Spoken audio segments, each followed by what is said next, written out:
A cold hush hangs over the ancient desert night, the kind of silence that feels older than the kingdoms buried beneath its sands. The moon is thin, almost reluctant to shine, as if it too fears illuminating what lies ahead. Our story begins with a single torch, its flame shivering in the wind, as a lone rider approaches a half-collapsed mound that locals refuse to step near after sundown. They call it Qabr al-Hayya al-Hadidiyya, the tomb of the Iron Serpent. And for centuries no one has dared to open it again. But the rider does not slow. He dismounts, drops to one knee, and brushes dust from a carved stone slab. The markings look like they belong to a forgotten script, the strokes arcing like the coils of something reptilian. When his torchlight grazes them, the symbols reveal scars, deep gouges, as if struck by blades or perhaps claws. The man exhales, steadying his trembling hand. He has come for a reason that no sane traveler would accept, to confirm whether the legend is true, whether the vault beneath his feet really holds the weapon that ancient kings once feared more than invading armies. A distant rumble rolls across the dunes. Not thunder, something deeper. The rider's breath catches. It's as if the sand itself is warning him. He presses his palm into the carvings, pushes, and the stone shifts with a groan that echoes into the earth. Cold air exhales from the darkness below. Not the stale breath of a sealed tomb. This draft carries the metallic scent of rust and old blood. His torch flickers wildly, sputtering as if smothered by something unseen. Still, he descends, step by step, into a space no living person has walked for over 2,000 years. Far below, the torchlight picks up the faint glint of metal, long strips, curved like scales, running along the walls. The man reaches out to touch one, but the moment his fingers graze it, the metal hums with a faint vibration. Not alive, but not dead either. Feels like something waiting, something dormant. He steps deeper. The chamber widens into a circular hall supported by pillars etched with serpent shapes. Some coils end in blades, others in flames. One depicts a crowned figure kneeling before a creature forged entirely from iron, its jaws open as if devouring the king's crown. He swallows hard. He's seen renderings of this scene in old manuscripts, cracked, water-stained drawings that scholars dismissed as metaphor. Kings bowing to monsters was just symbolism, they said. But here it is, carved in a place untouched by time. The rider whispers a name he has carried in his thoughts for years. The Iron Serpent. A weapon? A machine? A beast forged by human hands? No one knows. But everyone who ruled the ancient kingdoms feared it enough to hide it beyond memory. The air grows colder. The chamber narrows again, funneling into a long corridor. The walls are lined with sheets of metal so smooth they reflect distorted shapes of the torchlight. But the metal is not polished. It is melted, warped, as if exposed to unimaginable heat. The rider's mind races. Whatever happened here was violent, but sealed away fast enough to leave no written warnings behind. Only fear kept the story alive, passed down in fragments, whispered by nomads who avoided this place like a plague. He reaches the heart of the vault. A round pit filled with darkness so thick it swallows the torchlight before it reaches the bottom. Suspended above it is a lattice of iron chains, each as thick as a man's wrist. Some are snapped. Others hang intact but deeply corroded, clawed with marks that resemble bites. Beneath the chains lies a mass of coiled metal, twisted, fused, impossible to define. It could be a shattered mechanism, or the remains of something far more unsettling. The rider kneels, stunned by the realization that every king, every dynasty that rose and fell across these deserts, fought not just for land but to ensure this vault remained undisturbed. His torch sputters again. A metal coil shifts in the pit, just a fraction, yet enough to send a shock of dread through the air. He leans closer, throat dry. The coil moves again, slow and reluctant, like something waking after centuries of sleep. The rider doesn't breathe. The chamber grows impossibly silent until one sound breaks through. A faint scraping, like metal scales dragging against stone. His pulse hammers. This cannot be real. This must be the torchlight playing tricks through the heat shimmer. But then he hears it again, louder this time, unmistakable. The Iron Serpent is not entirely dead. He stumbles backward, torch nearly falling from his grasp. The vault shakes. Dust rains from the ceiling. A deep metallic groan travels through the chamber, as if something immense is shifting below. Every tale he studied, every warning scribbled in margins of forgotten scrolls, crashes into his mind at once. If the Iron Serpent rises again, kingdoms will fall as they once did. He scrambles for the corridor, heart pounding, but pauses at the entrance. He lifts the torch one last time toward the pit, and sees two faint, ember-like points glowing in the darkness. Watching him, following him, he runs. The vault seals behind him with a roar that shakes the desert above. When he bursts into the night, gasping for air, the dunes are strangely silent, as if the wind itself is holding its breath. He stares back at the mound, knowing what he has awakened, what he has confirmed. The Iron Serpent exists, and if it was forged once, someone somewhere may try to forge it again. Now the true story begins. Who created this ancient weapon? Why did kings across continents fear it? And why, after thousands of years, has it begun to stir once more? The desert winds return at dawn, brushing pale waves across the dunes as if trying to erase the footprints the rider left behind. But nothing can erase what he saw beneath the earth. As the sun rises over the horizon, its first rays fall upon lands once ruled by kings whose names modern textbooks barely acknowledge. Their stories lie buried in broken tablets, half-deciphered inscriptions, and whispers carried by tribes older than empires. And within these fragments, there is always a recurring symbol: serpents forged of iron, painted beside collapsing thrones and burning cities. A strange motif, often dismissed as myth.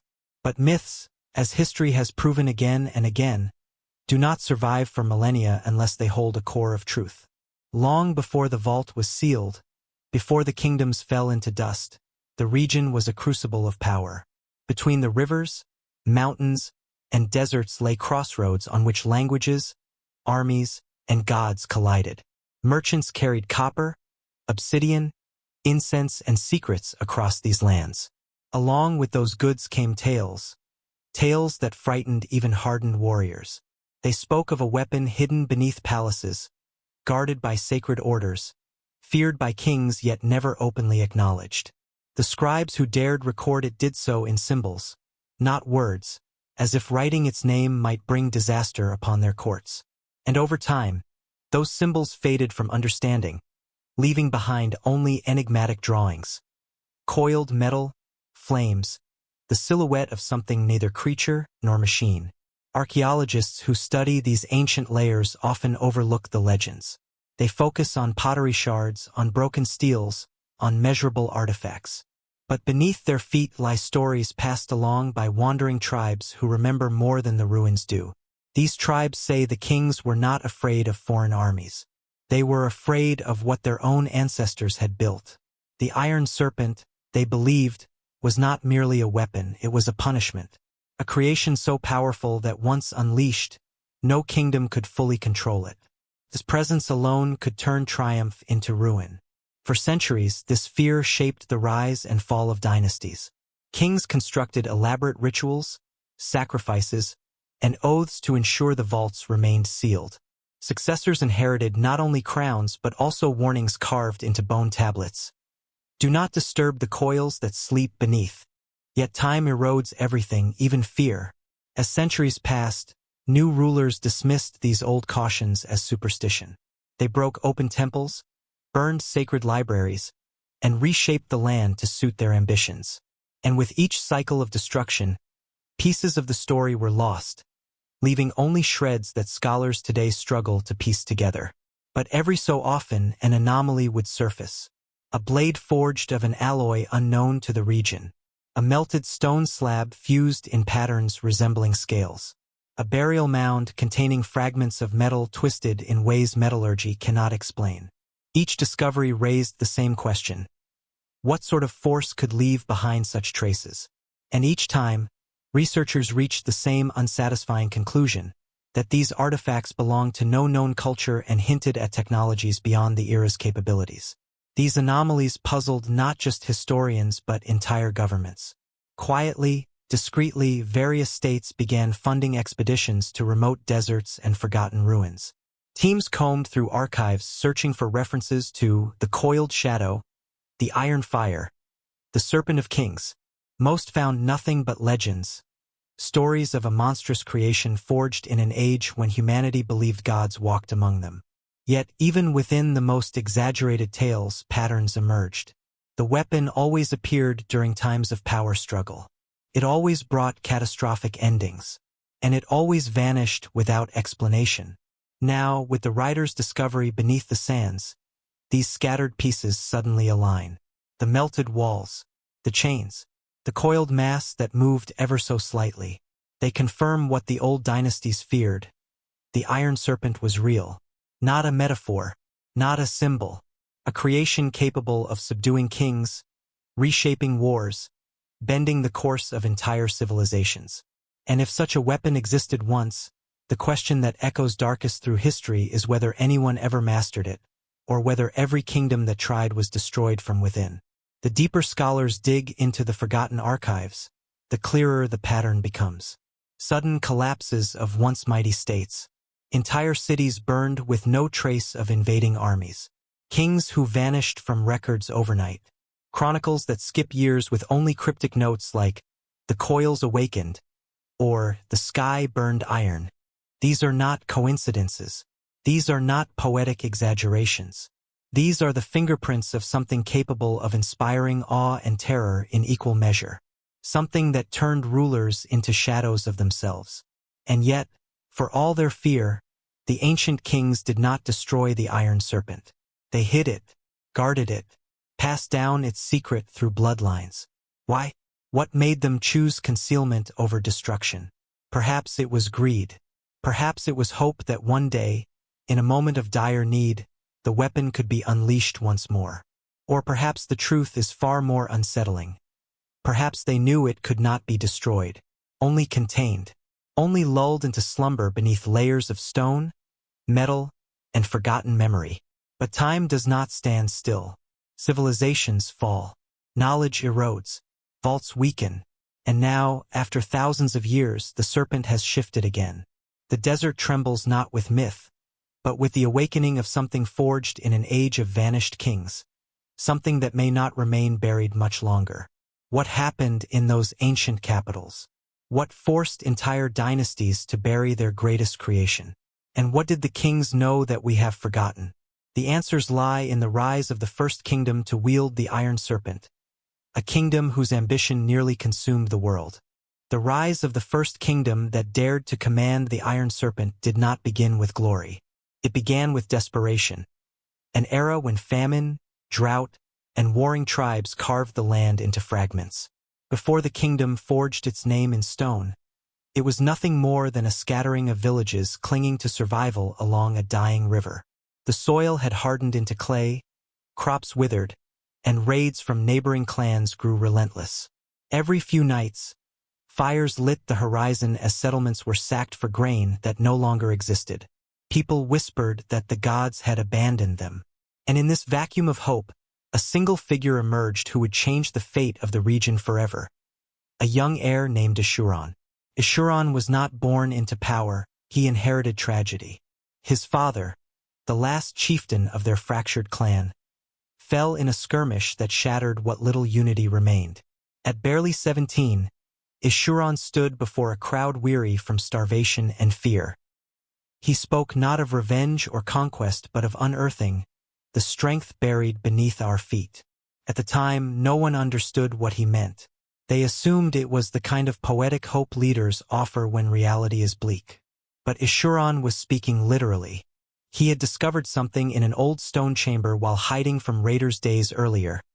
Carvings of a serpent made not of flesh but of metal, its coils intertwined with symbols of fire and storm. Beneath the carvings lay a cracked stone tablet inscribed in an ancient tongue. Scholars from later ages would struggle to interpret it, but Ashuran grasped its meaning on instinct. Power sleeps in the coils of iron. Wake it, and no kingdom shall defy you. Whether he believed the words or simply clung to them out of youthful recklessness, Ishuran began searching for the chamber's source. For months he led small groups into the desert, always returning with bits of melted stone, strange metal shards, or fragments of wall carvings depicting the same coiled shape. Some villagers claimed he was possessed by visions. Others said he was touched by forgotten gods. Regardless, people began to follow him, not out of devotion, but because he was the only one who seemed to possess a direction, a purpose, a path out of ruin. Over time, Ishuran's wandering became an organized effort. He united scattered artisans, metalworkers, and scribes from across the region, creating a circle of thinkers unlike anything their world had seen. These were not warriors or chiefs, but makers and interpreters, people who knew how to read the whispers of the earth. They pored over ancient ruins, studied strange alloys recovered from old burial sites, and reassembled fragments of collapsed vaults. Some of these vaults bore signs of violent destruction. Walls scorched black, support beams twisted as if by enormous force. Whatever had once been sealed inside had either escaped or been destroyed in haste. What set Ishuran apart from the kings that came after was his belief that the Iron Serpent was not a monster, but a tool, a creation of an earlier civilization far more advanced than his own, an inheritance that had fallen into myth. He believed that this weapon, whatever its true form, could unify the tribes, defend the starving villages, and bring an age of stability no ruler before him had achieved. He was wrong, but his conviction blinded him to every warning sign history left behind. Under his leadership, the fractured settlements slowly merged into a kingdom. They built their first fortress along a cliffside overlooking the river, using architecture inspired by the ruins Ishuran had studied. Massive stone blocks interlocked without mortar, forming a structure so durable that later empires would marvel at its engineering. Within its deepest chamber, he established the Sanctuary of Coils, a research hall where artisans experimented with metals unearthed from forbidden sites. Some pieces resisted heat. Others resonated with strange vibrations when struck. One shard, no larger than a hand, emitted a faint hum when held near others of its kind. Artisans called it living metal. They could not explain it, but Ishuran believed it was the key. As his kingdom grew, neighboring clans took notice. Some sought alliances. Others prepared invasions. The fragile unity Ishuran built was threatened on all sides. Rumors of an impending siege reached him shortly before the harvest. Instead of rallying troops, he retreated into the sanctuary for 3 days without food or sleep. When he emerged, pale and trembling but determined, he declared that the time had come to seek the heart of the Iron Serpent. His advisors protested. The inscriptions they found in old vaults warned not only of power but of catastrophic consequences. Some described entire cities consumed in storms of molten metal. Others spoke of rulers driven to madness. But Ishuran silenced his council with a single argument. Without this power, the kingdom would fall within weeks. With it, they could reshape the world. And so began the expedition that would alter history. Guided by fragments of maps scratched into ancient stone, Ishuran and a chosen few traveled deep into the desert. They found crumbled towers, melted gates, and a vast pit lined with smooth black stone. At its center lay a circular platform covered in coils of strange metallic fragments, pieces of the serpent's remains or perhaps parts of its cradle. The platform pulsed faintly when touched, as if responding to their presence. Ishuran knelt, placed his hands upon the metal, and whispered the ancient script he had memorized from the tablet. For a moment, nothing happened. Then the ground vibrated. The air grew electrified. Loose sand spiraled upward in small vortices. His followers backed away in fear, but Ishuran held his position, convinced the awakening had begun. What he unleashed that day did not reveal itself fully, not yet. But something beneath the earth stirred. Something ancient. Something forged by hands far beyond their understanding. When Ishuran returned to his kingdom, he carried both triumph and a shadow with him. His eyes glimmered with an intensity that unsettled even his closest allies. The first kingdom to wield the Iron Serpent had taken its first step, not toward salvation, but toward a fate none of them could foresee. The world would soon learn that power buried for millennia was never meant to serve mortal ambition.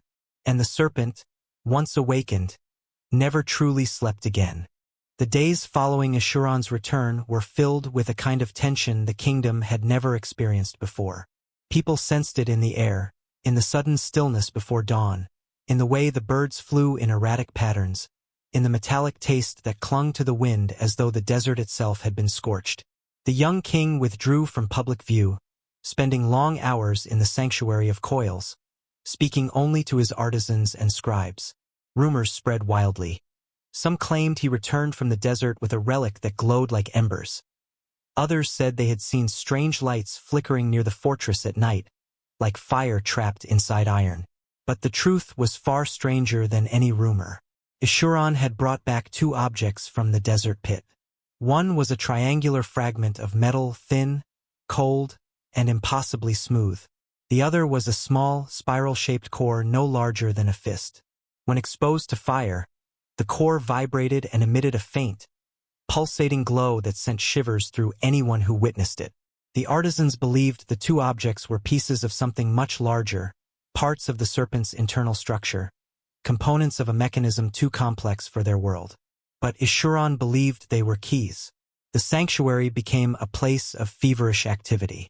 Artisans hammered, shaped, and studied without rest. Scribes translated symbols recovered from newly unearthed ruins.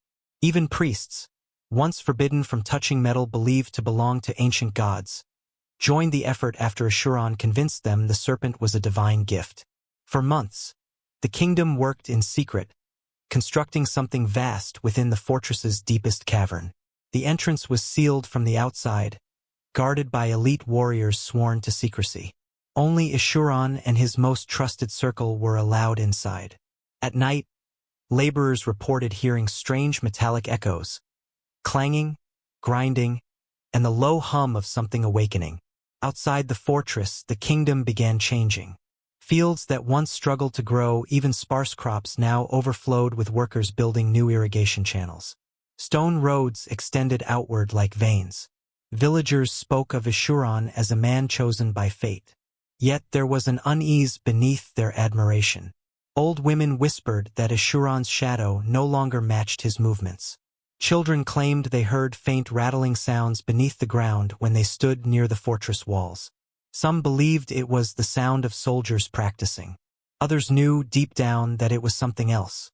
Then came the night the sky changed. It began with a distant tremor, so light that most villagers mistook it for wind shaking their doors. But moments later, a deep vibration spread across the land like a heartbeat. Dogs howled. Horses panicked. The river itself rippled even though the air was still. Above the fortress, a pillar of bluish light erupted upward, twisting and flickering like a flame inside glass. The glow lit the entire valley, casting long, snake-like shadows across the desert. People fled their homes, gathering in the open fields to stare in stunned silence. Priests dropped to their knees, convinced the gods had descended. When the light finally faded, the fortress gates opened. Ashuran emerged, flanked by his guards, his face illuminated by a pale brilliance that did not seem entirely natural. He announced that the kingdom had entered a new era, an era of strength. The weapon beneath the earth had stirred. It was not yet whole, not yet fully awakened, but it had responded to their efforts. It had answered his call. The people cheered, but not everyone shared their excitement. In the shadows, 3 of Ashuran's advisors exchanged uneasy glances. They had been inside the cavern when the awakening occurred. They had seen the coils twitch, seen sparks pulse through the metallic framework they were repairing. They had felt a presence, not mechanical and not divine, but something in between, something aware. They knew the serpent was not simply a tool. They feared it was something alive in a way they could not comprehend. Attempts to halt the project were dismissed. When one advisor confronted Ashuran privately, he found the young king unrecognizable. His voice was calm, but his eyes shone with an intensity bordering on fever. He insisted that the serpent was essential to securing the kingdom's future. Without it, enemies would devour them. With it, no force, earthly or celestial, could stand in their way. As weeks passed, Ishuran began speaking of messages he received from the fragments, visions of blue fire winding across the sky, of cities bowing to an unseen force. His council grew silent, unsure whether he was blessed or losing his grasp on reality. Yet the work continued, driven by a strange mixture of awe, fear, and ambition. Then came the first true sign of danger. One morning, workers entered the cavern to find that several metal coils had shifted positions during the night. Not moved by human hands, moved from within. Thick chains meant to restrain the serpent-like structure were strained. Some nearly snapped. A faint heat radiated from the metal, as though something inside it pulsed with life. The artisans grew afraid, urging Ishuran to slow the awakening. He refused. He demanded they accelerate the work. Tensions rose across the kingdom. Farmers whispered that the river fish had begun dying for no reason. Traders reported unsettling sightings, metallic glints near ruins where nothing should reflect light. Soldiers patrolling the desert claimed they heard grinding noises beneath the sand, like giant scales shifting deep underground. The kingdom was transforming, but not entirely in the way Ishuran envisioned. Prosperity grew on the surface, yet beneath it, something else was awakening, something ancient and restless. The serpent was no longer a relic forgotten by time. It was a presence pressing against the boundaries of its confinement, reacting to every effort to restore it. Soon, the kingdom would face its first test, an external threat that would give Ishuran the chance to unleash what he had spent years awakening. A threat that would reveal whether the Iron Serpent was truly a savior or the seed of the kingdom's destruction. The first true test of Ishuran's kingdom came not from a neighboring army or a natural disaster, but from whispers carried on the wind, rumors of a coalition forming beyond the mountains. Tribes that had long resisted his unification efforts began moving toward one another with alarming speed. Messengers arrived with vague but urgent reports. Villages burned, caravans destroyed, and signs of an approaching force more organized than any they had faced. For Ishuran, this was both opportunity and peril. Finally, a challenge worthy of the power he had unearthed, but one that might also reveal the true nature of the Iron Serpent. Preparations for war consumed the kingdom. Soldiers drilled from dawn until dusk, learning formations that blended traditional techniques with innovations inspired by the serpent's mechanics. Artisans reinforced armor with the strange metals extracted from the desert vault. Scholars taught strategies based on patterns observed in ancient manuscripts, tactics meant to emulate the precision and adaptability of the serpent itself. Yet, even as the kingdom grew stronger on the surface, subtle signs suggested the weapon they had awakened was not entirely obedient. Metal coils sometimes shifted unexpectedly in the cavern below. Sparks flickered along walls without explanation. A low, resonant hum vibrated through the fortress at irregular intervals, unsettling animals and humans alike. The first encounter with the coalition happened on a misty morning in the valley outside the fortress. Scouts reported a mass of warriors advancing in tight formations, banners fluttering in a synchronized display that seemed almost ceremonial. The kingdom's army, confident and disciplined, moved to intercept. Ishuran did not lead from the front. Instead, he observed from the high tower of his fortress, clutching the spiral core that had been the focus of the serpent's initial awakening. He murmured incantations learned from the ancient inscriptions, believing that the fragments would guide the outcome of the battle below. As the armies clashed, something extraordinary occurred. Deep within the cavern, chains tightened and coils shifted as if responding to Ishuran's presence. The ground beneath the coalition's forces trembled subtly at first, then violently. Warriors stumbled, horses reared, and entire units were thrown into chaos.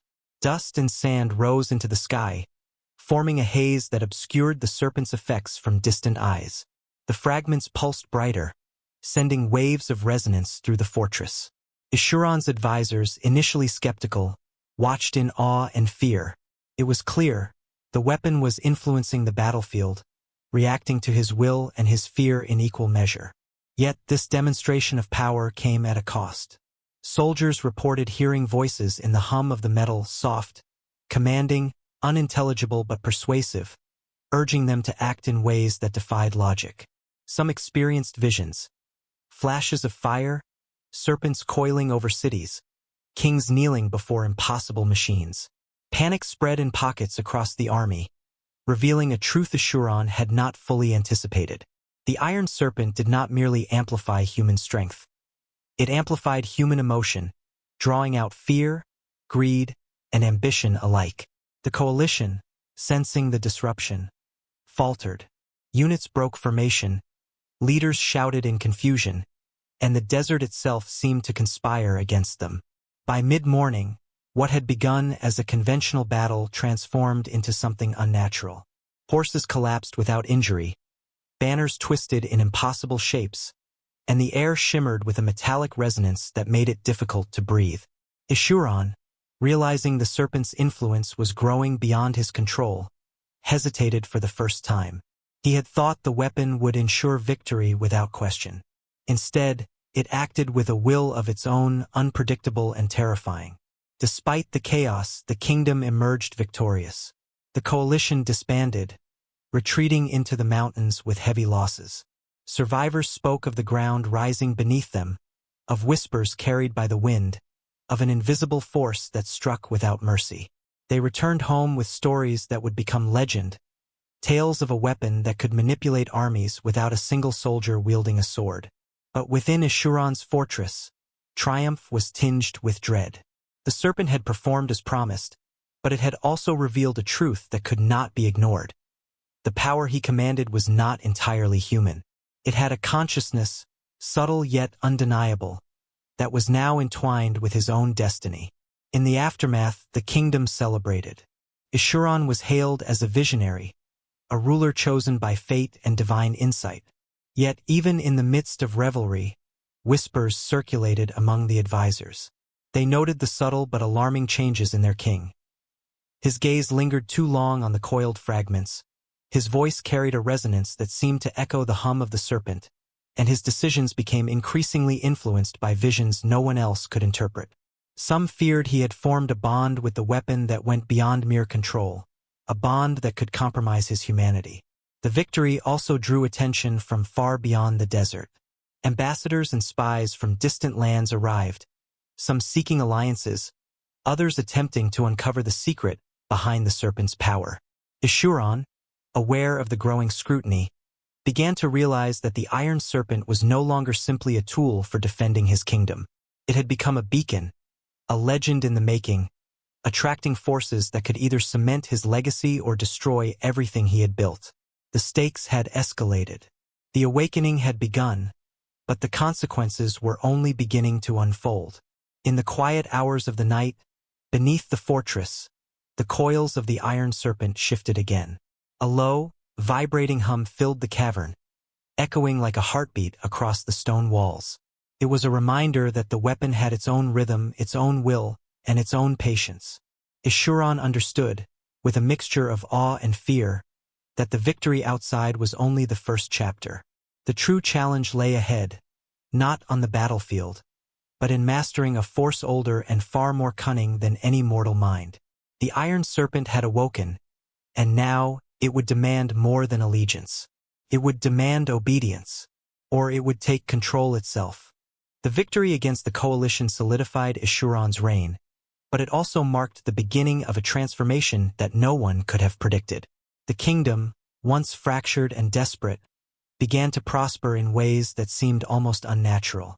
Crops grew with astonishing abundance, rivers swelled with life, and trade routes once plagued by bandits now flourished under the protection of the fortress.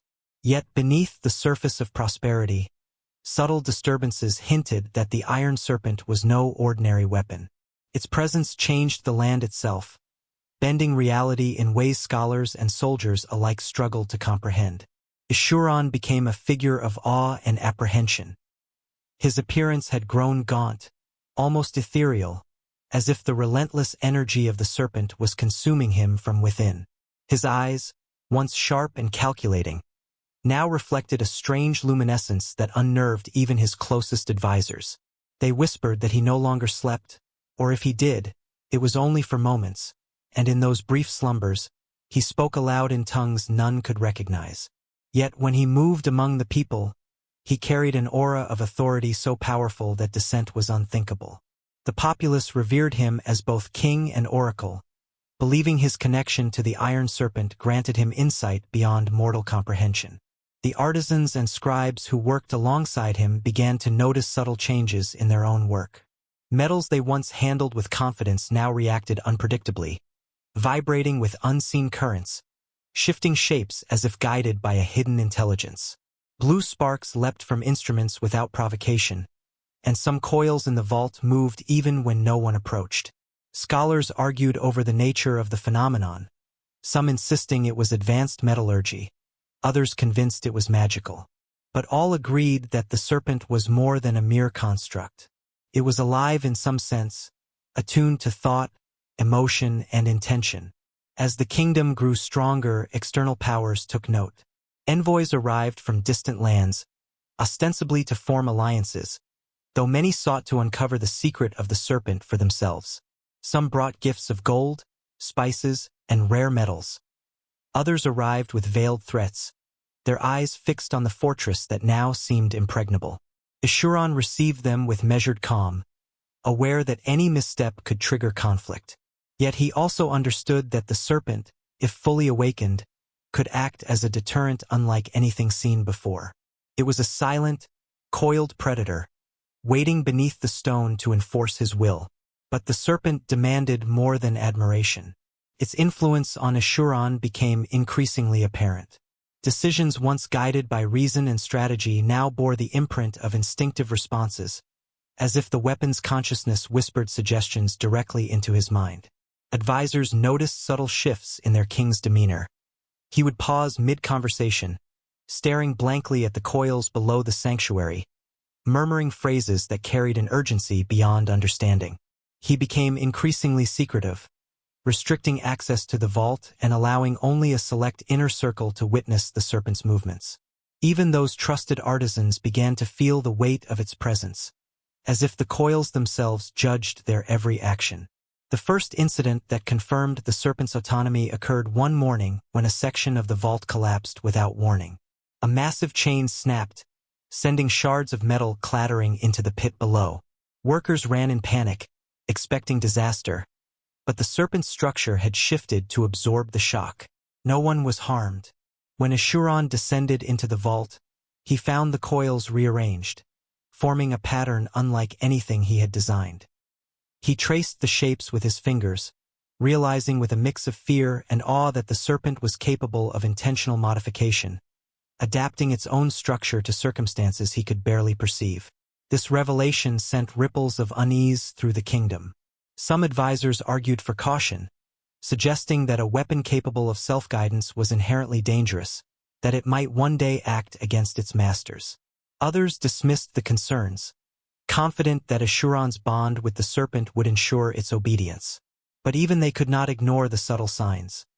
Animals avoided the vault at night, crops near the fortress sometimes grew in bizarre, spiral patterns reminiscent of coiled metal, and faint vibrations could be felt across the stone foundations, as if the serpent's pulse had seeped into the very earth. Amidst this growing tension, Eschuron began to receive visions, fragments of the past, glimpses of events he could not have known. In these moments, he saw kings kneeling before the serpent, their faces twisted in fear and reverence. He saw cities consumed in fire and metal, entire civilizations erased as if they had never existed. He understood that the weapon was not simply a tool of war. It was an arbiter of destiny, capable of reshaping the course of human history. Each vision left him drained, yet obsessed. He became convinced that mastering the serpent was not just a matter of survival, but of fulfilling a grand design that had been written into the fabric of the world long before his birth. Despite these warnings, Eschuron pressed on.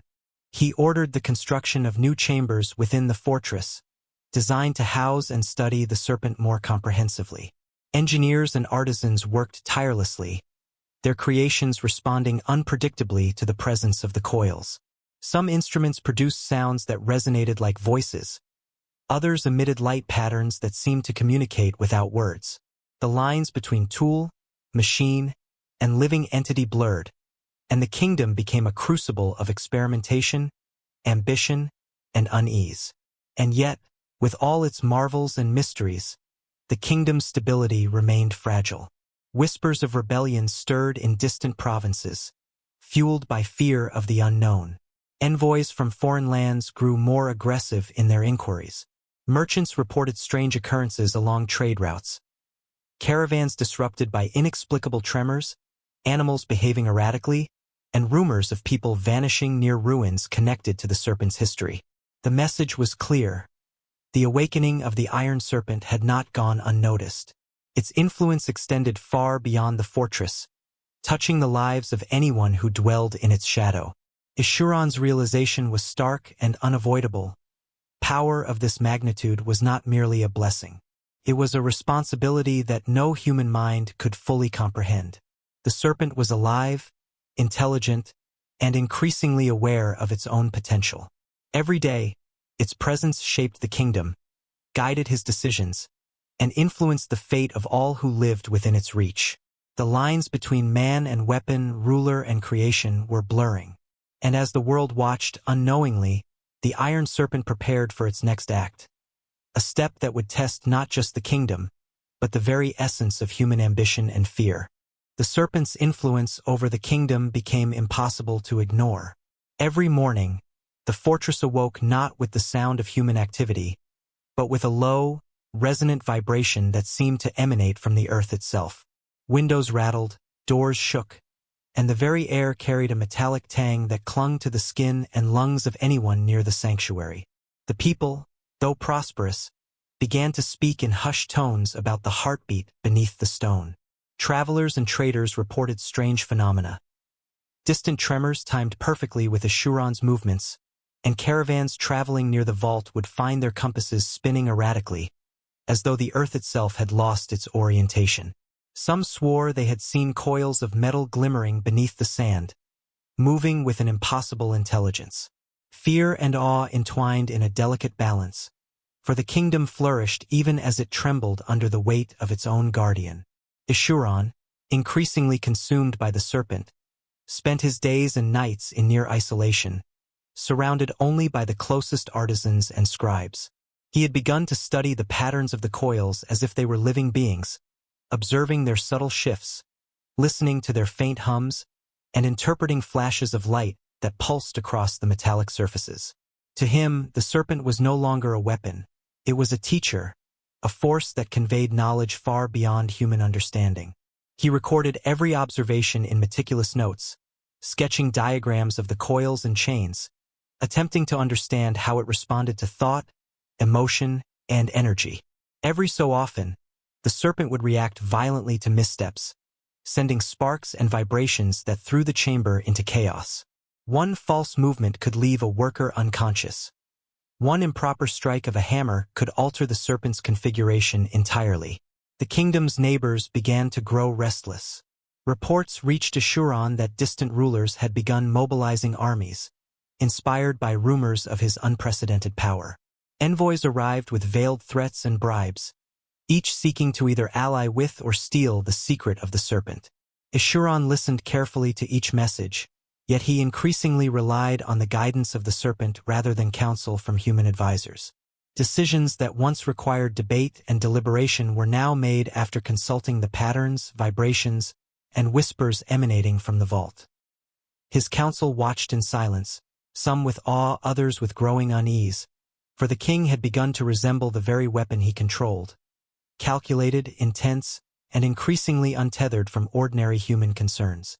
The first true sign that the serpent's power extended beyond the fortress itself occurred during a routine inspection of the kingdom's borders.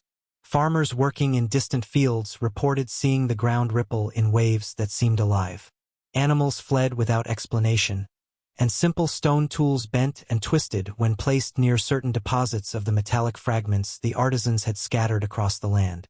Soldiers patrolling the desert spoke of strange glints in the sand, like the eyes of a creature just below the surface. Some even swore they had felt fingers of cold metal brushing against their skin in the dead of night. The kingdom was prospering, Yet it had become impossible to deny that the serpent's presence was growing active, and its influence was beginning to reach beyond the confines of the fortress. Eshuran's obsession intensified.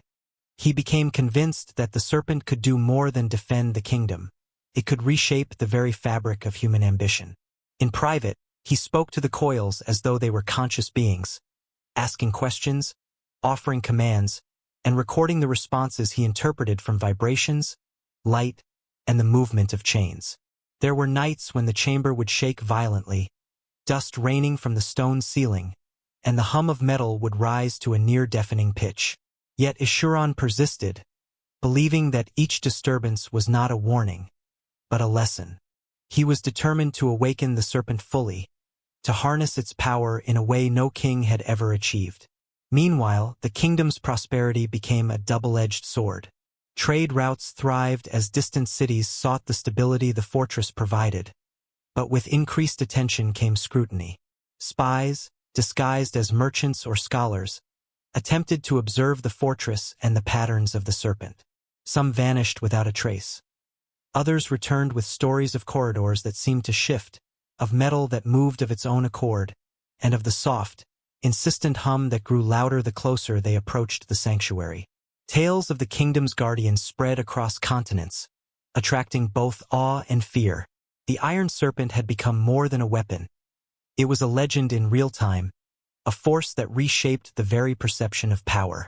But the serpent was not content to remain merely a guardian or a legend. One night, during a rare solar eclipse, the coils pulsed with an intensity never seen before. The vibrations rattled the fortress foundations, and a deep, resonant tone echoed through the valleys surrounding the kingdom. Even Eshuran was startled. He realized, with dawning dread, that the weapon was no longer merely reactive. It was initiating actions of its own. Sparks leapt from the coils, traveling along chains and patterns that formed glowing serpentine shapes on the stone walls. It was as if the serpent was communicating or perhaps testing its human companions. The artisans present described the scene as terrifying and sublime. Beauty interwoven with menace, knowledge fused with danger. The implications were undeniable. Eshuran understood that the serpent's awakening had reached a point of no return. It was no longer under human control, nor could it be confined entirely. Its influence now stretched across the kingdom, touching every life, every decision, and every pulse of fear or hope within the population. The king, once confident in his understanding of the serpent, now faced the uncomfortable truth. This force, magnificent and terrible, had a will of its own, and it was becoming increasingly clear that the kingdom's fate was intertwined with the serpent's consciousness, a reality that promised power, prosperity, and perhaps devastation beyond imagination. The next moves Eshuran would make would test not only his wisdom and courage but also the fragile boundary between man and weapon. The serpent was alive, and it was awakening fully.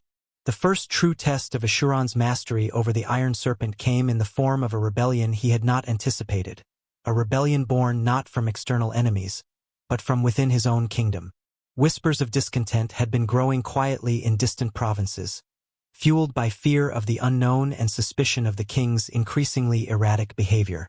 Merchants, farmers, and minor nobles all began to question whether the prosperity they had enjoyed was worth the strange occurrences that plagued the land.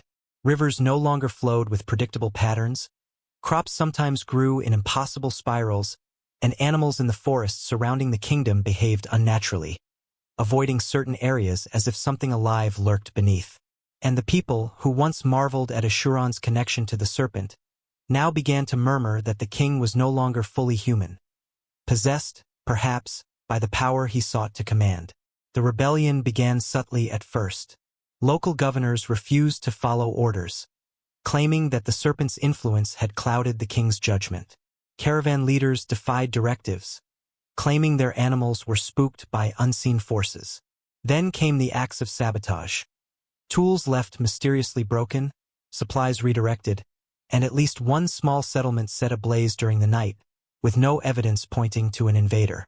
Eshuran's advisors were alarmed, but the king's eyes had already turned inward, toward the serpent. He believed that the weapon could help him detect threats, quell the unrest, and restore order. Yet even as he focused, he felt subtle resistance, vibrations in the coils beneath the fortress that seemed not entirely aligned with his own commands. Ishuran's first direct response was to summon the leaders of the rebellious provinces. He held council in the great hall of the fortress, a space filled with reflective metals and deep shadows that seemed to vibrate faintly with the serpent's pulse. The leaders arrived hesitant, their eyes darting nervously to the floor and the walls. Ishuran spoke with calm authority, but beneath his composed exterior lay a tension that mirrored the coiled metal below. He presented evidence of the serpent's presence in their lands, describing the anomalies that had been reported, and warned that interference with the weapon's influence would not be tolerated. The reactions were mixed. Some governors feigned understanding and returned to their duties. Others openly challenged him, declaring that no man, not even a king, could wield such power without danger to his people. One elder, whose family had governed their region for generations, boldly accused Ishuran of courting destruction, claiming that the serpent was alive in ways the king could not control. The words stung. Ishuran had long believed he understood the weapon, had long convinced himself that his will could bend the serpent to his desires. But the subtle vibrations in the metal coils beneath him now seemed to echo the elder's accusation back at him, as if the serpent itself was questioning his authority. In the following weeks, the rebellion escalated. Skirmishes erupted across the kingdom, with small bands of insurgents using guerrilla tactics to disrupt trade and communication. Soldiers reported strange phenomena, pathways collapsing beneath them without explanation, metal chains shifting in synchronization with distant tremors, and faint lights flickering in patterns too deliberate to be random. Even loyal advisors could not deny the serpent's growing autonomy. It had begun to act independently, reacting to both the rebellion and the king's own thoughts, subtly shaping events in ways that no human force could fully predict. Faced with this escalating crisis, Ishuran made a fateful decision. He ordered the serpent to manifest its power more directly, to demonstrate that the weapon was not a threat to loyal citizens, but a force capable of crushing the rebellion entirely. For 3 nights, artisans and soldiers worked within the cavern to amplify the weapon's presence. Strange conduits of metal were aligned, chains repositioned, and core fragments placed in precise configurations. By the 4th night, the entire vault pulsed with an intensity that shook the fortress above. Sparks leapt from the coils in serpentine patterns, illuminating the chamber in a pale, unsettling light. Ishuran descended into the vault personally, placing his hands on the spiral core, murmuring commands in the ancient language he had painstakingly memorized. What happened next was both miraculous and terrifying. Across the kingdom, insurgents found themselves paralyzed by a force they could not see, a pressure that seemed to emanate from the very earth. Some reported hearing low, whispering voices guiding them away from towns. Others claimed the ground itself shifted beneath them, blocking access and isolating groups. In the deserts surrounding the fortress, entire bands of rebels were scattered by sudden tremors, leaving them dazed and disoriented. By dawn, the uprising had been effectively quelled, not through direct combat, but through the subtle, irresistible influence of the Iron Serpent. Yet the victory left Ishuran uneasy. The serpent had responded to his commands, yes, but it had done so with a force that felt autonomous, deliberate, and, at times, frighteningly intelligent. The vibrations and hums from the coils had intensified, echoing the chaos and fear of the rebellion, as if the weapon had learned from the conflict and was adapting its behavior. For the first time, Ishuran began to question the true nature of what he had awakened. The serpent was no longer merely a weapon under his control. It was an entity capable of independent thought, capable of interpreting not just orders, but emotions, intentions, and fears. In the aftermath, the kingdom experienced a temporary calm. Ishuran consolidated power, rewarding loyalty and punishing dissent. The rebellion had been extinguished, but the cost was invisible, etched not in bodies or walls, but in the subtle shift in the balance between man and machine. The people whispered of the sleeping eye beneath the fortress, of metal that seemed to move with a life of its own. Even Ishuran himself felt the serpent's presence intruding on his dreams, shaping visions of cities burning, rivers flooding, and kings bowing before an indomitable force of iron and fire. The episode marked a turning point. The Iron Serpent had proven its might, not just in battle but as a tool of influence and control. But its power had also revealed a truth Asurron could not ignore. It was not a passive weapon, nor could it be entirely commanded. It had its own awareness, and with that awareness came unpredictability. The rebellion had ended, yet a new tension hung over the kingdom. A tension between the ambitions of man and the consciousness of a force older, wiser, and far more patient than any king could hope to be. From that moment, Asurron understood that the serpent would demand more than obedience. It would demand adaptation, vigilance, and, ultimately, respect. And as he looked down into the coiled depths of the vault beneath the fortress, he realized that the next challenge was already approaching. A challenge not from human foes, but from the weapon itself, whose awakening was only beginning to reveal its full scope and its potential to reshape the fate of all who dwelled in its shadow.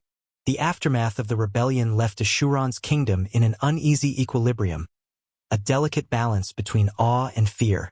The people celebrated the quelling of insurgents, yet a pervasive unease lingered in the streets and marketplaces. Caravans moved with greater caution, traders whispered of strange tremors along distant routes, and children spoke in hushed tones of metal shapes they had glimpsed shifting beneath the fortress walls at night. The Iron Serpent, now fully awakened in some measure, was no longer a secret. Its presence was tangible, pervasive, and, for many, unnerving. Yet, for Asurron, the serpent's influence went beyond the external. He felt it within, resonating with his thoughts, his fears, and his ambitions. The king became increasingly reclusive. Where once he had walked among his people, observing the kingdom and meeting with advisors, he now spent the majority of his time within the inner sanctum of the vault. The coils pulsed beneath the stone floor with rhythms that seemed almost conversational. Asurron spoke to them, not merely as instruments, but as entities capable of understanding him. He tested hypotheses, guided chains into new configurations, and observed the responses of the serpent with meticulous attention.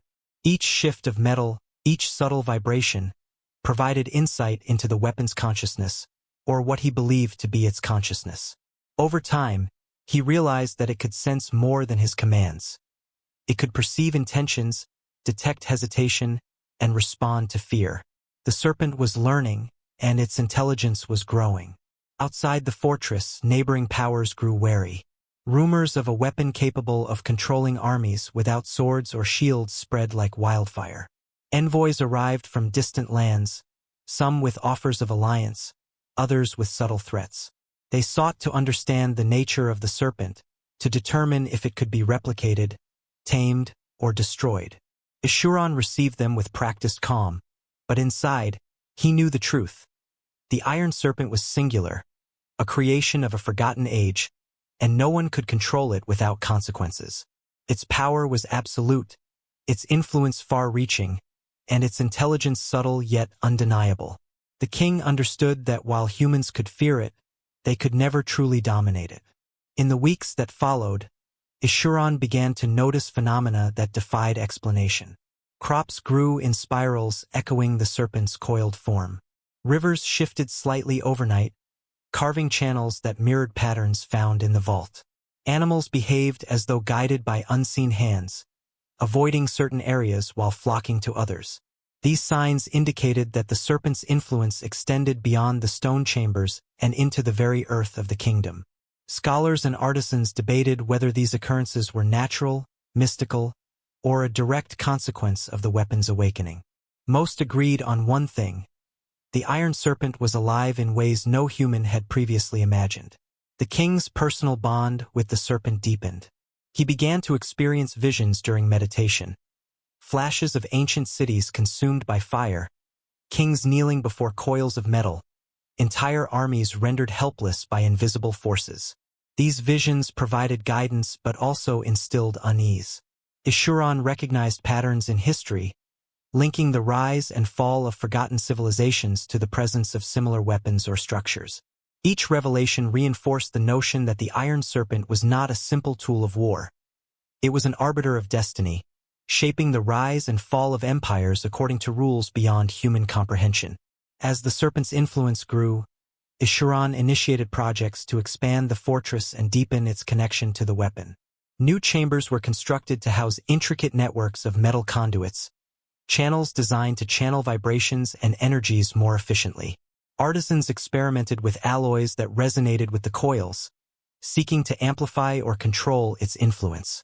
These experiments produced remarkable and sometimes dangerous results.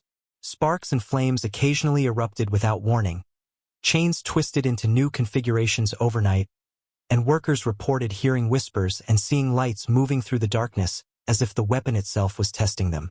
Amidst these developments, an unexpected visitor arrived. A scholar from a distant land, claiming knowledge of the Iron Serpent's origins. The scholar spoke of an ancient civilization, long vanished, that had forged weapons of such power that kings feared them and the gods themselves intervened to hide them from human hands. According to the scholar, the serpent was part of a series of constructs designed to maintain a balance between human ambition and divine will. It was, in essence, a living machine with the purpose of judging the worthiness of rulers. Escharon listened intently, intrigued yet skeptical. Could the serpent truly be a conscious arbiter of destiny? Or was it simply an artifact reacting to stimuli, a complex mechanism misunderstood by those who studied it? The scholar's visit reinforced a growing concern. The serpent was unpredictable. Even with meticulous study and careful commands, it sometimes acted in ways that seemed autonomous, almost whimsical, yet with consequences that were deadly serious. Small tremors and vibrations escalated without warning. Chains rearranged themselves in the night. Light patterns appeared that no human mind could anticipate. The weapon's intelligence, subtle though it was, had begun to challenge the assumptions of its human master. Escharon realized that his kingdom's stability now depended not only on his own leadership but also on understanding and navigating the consciousness of the serpent. The weapon was more than an instrument of power. It was a force that shaped reality itself, testing his decisions, his intentions, and, perhaps, his morality. As the king delved deeper into the mysteries of the vault, he knew that the next step in mastering the serpent would come with immense risk. To awaken its full potential, he would have to confront not only external enemies but also the latent power and consciousness of the weapon he had claimed as his own. The kingdom flourished on the surface, yet beneath the stone floors of the fortress, the Iron Serpent pulsed and shifted, an ever-present reminder that power is not given freely, and that even kings must answer to forces older and wiser than themselves. Escharon's journey was no longer simply one of conquest or protection. It was a struggle to coexist with a consciousness that had its own designs, a force that could shape the fate of his people and the course of history in ways he had only begun to comprehend. And in the shadows of the vault, the serpent waited, patient, observing, and preparing for the moment when its full power would demand reckoning. The next stage of Escharon's journey with the Iron Serpent began with an ominous discovery, one that would shake the foundation of everything he believed about the weapon. During a routine inspection of the inner vault, artisans reported that one of the core fragments, previously stable and inert, had shifted slightly overnight. It was not a minor displacement. The metal had moved in a deliberate spiral, aligning with other coils in a pattern none had created. When Escharon approached, he felt a hum in the air unlike any he had sensed before, a vibration that resonated not just through the stone floor, but through his very bones.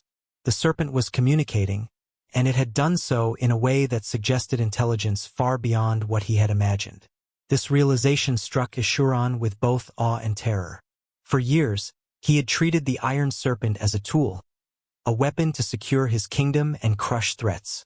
Now it became clear that the serpent possessed its own will, one that could not be fully predicted or constrained. The king summoned his closest advisors, artisans, and scholars to witness the phenomenon. Together, they examined the shifting coils, noting the intricate pattern now formed across the vault. Symbols embedded in the metal seemed to pulse in response to human touch, and the core fragments emitted a low, rhythmic tone that seemed almost musical. Yet it carried an edge of menace, as if warning intruders to tread carefully.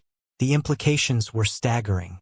If the serpent could act independently, respond to thought, and communicate in some cryptic language of vibration and light, it was no longer simply a weapon, it was an entity. A conscious, deliberate presence, capable of learning and adapting. Ishuran realized that every action he took, every command he issued, was being observed, interpreted, and potentially countered by the serpent itself. The line between control and obedience blurred. He was no longer the master. He was a partner, or perhaps a pupil, in a relationship that transcended mortal understanding. In the following weeks, Ishuran undertook a series of experiments to test the serpent's limits. He instructed artisans to create new conduits, channels, and auxiliary coils, each designed to amplify the weapon's output. They arranged metals in complex geometric patterns, using alloys that resonated with the vibrations of the core fragments. When Ishuran activated the system, the serpent responded immediately, sending waves of energy that rippled through the cavern. Sparks danced along chains, light traced the outlines of coils, and the air hummed with a metallic resonance that seemed almost alive. Yet sometimes, the serpent would react unpredictably. Chains would shift without command. Light patterns would form entirely new configurations, and the vibrations would intensify to the point of forcing workers to retreat for safety. Ishuran's obsession deepened. He began to spend nights alone in the vault, listening to the hum, tracing the patterns, and attempting to decode the language of the serpent. In moments of meditation, he experienced visions. Vast cities consumed by molten metal, kings kneeling before coiled machines, and landscapes reshaped by forces that defied human comprehension. These visions were not mere dreams. They were warnings, lessons, and insights all at once. The serpent was teaching him, guiding him, and testing him simultaneously. And with each revelation, Ishuran felt a mix of power and dread. The kingdom outside continued to prosper under the shadow of the serpent, yet subtle disturbances multiplied. Farmers reported soil cracking in unnatural patterns. Rivers occasionally swirled in spirals that mirrored the coils of metal beneath the fortress. Animals avoided certain areas entirely, as though sensing something alive beneath the earth. Outsiders visiting the kingdom noticed these anomalies and spoke in hushed tones of a place where the natural order had been disrupted. Tales of the Iron Serpent spread far and wide, drawing both envy and fear. The weapon was no longer simply a secret. It was a legend in the making, a force shaping the destiny of the land and all who dwelled upon it. Ishuran faced another challenge. The serpent's influence extended beyond the physical. It seemed to affect emotions, intentions, and even thoughts. Advisors occasionally experienced sudden clarity or confusion near the vault. Soldiers reported inexplicable courage or fear in moments of battle. Artisans claimed that the metal itself guided their hands, shaping objects in ways they could not consciously direct. The Iron Serpent was teaching the kingdom to respond to it, subtly molding human behavior in tandem with its own actions. And Ishuran understood that this power, while extraordinary, was not without danger. The line between guidance and domination was thin, and the serpent's ultimate motives remained a mystery. Then came the first external test. Scouts reported a formidable force advancing from across the mountains, an army far larger and more disciplined than any Ishuran had faced before. Rather than panic, the king descended into the vault, consulting with the serpent. He traced the patterns, whispered the ancient words, and waited. The coils responded immediately, vibrating with intensity, sending a pulse that radiated outward, subtly affecting the earth and air. Tremors unsettled the invading forces before they even reached the valley. Horses balked, banners twisted, and commanders struggled to maintain formation. The serpent had intervened without direct instruction. A deliberate, strategic act that protected the kingdom and demonstrated its autonomy. Ishuran realized in that moment that he had awakened something far more powerful than he could have imagined. The Iron Serpent was no longer merely a tool to be wielded in war. It was an entity capable of independent thought, strategy, and judgment. Its influence extended into the natural world, into human behavior, and into the very fabric of the kingdom itself. The victory was a revelation. Power could be amplified beyond comprehension, yet it came with a cost.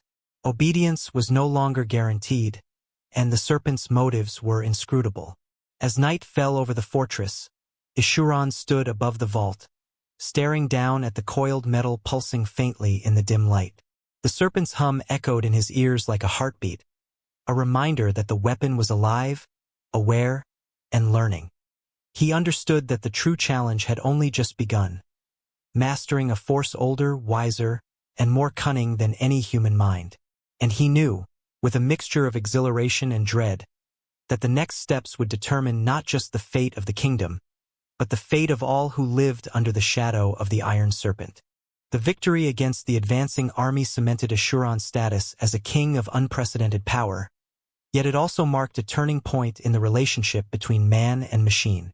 The Iron Serpent had acted with alarming autonomy, intervening in ways the king had not explicitly commanded. Its coils had shifted, light had pulsed, and tremors had rippled across the battlefield. Yet not once had Ishuran issued orders.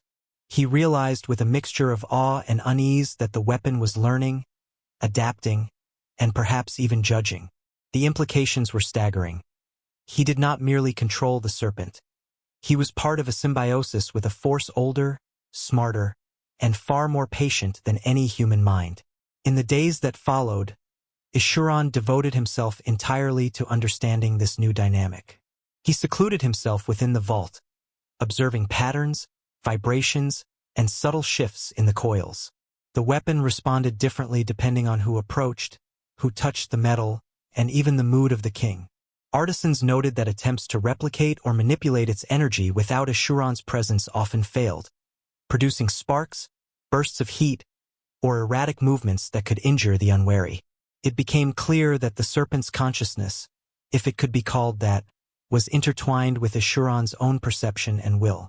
The king began to experience an almost visceral connection. He could sense when the coils shifted, when energy surged, and when the weapon decided to act independently. The kingdom outside flourished under the influence of the serpent. Crops matured faster, rivers maintained perfect flow, and trade routes previously plagued by banditry became safer. Yet prosperity came with subtle disturbances. Animals behaved strangely, often fleeing or gathering near sites connected to the serpent. Workers reported faint vibrations beneath the ground, a subtle thrum that seemed to echo the pulse of the coils. Even the wind seemed affected, swirling unpredictably around the fortress and causing strange patterns in the desert sands. It was as though the Iron Serpent extended its presence far beyond the stone chambers, influencing the world itself. Ishuran's advisors began to notice changes in the king himself. His gaze lingered on the vault for hours, and his thoughts seemed increasingly distant from the concerns of governance. He spoke less, listening more intently to the low hum of the serpent, murmuring phrases that no human could understand. Some began to whisper that the king was no longer fully himself, that he was becoming something new, shaped by the weapon as much as he sought to shape it. Yet they also recognized his unparalleled insight.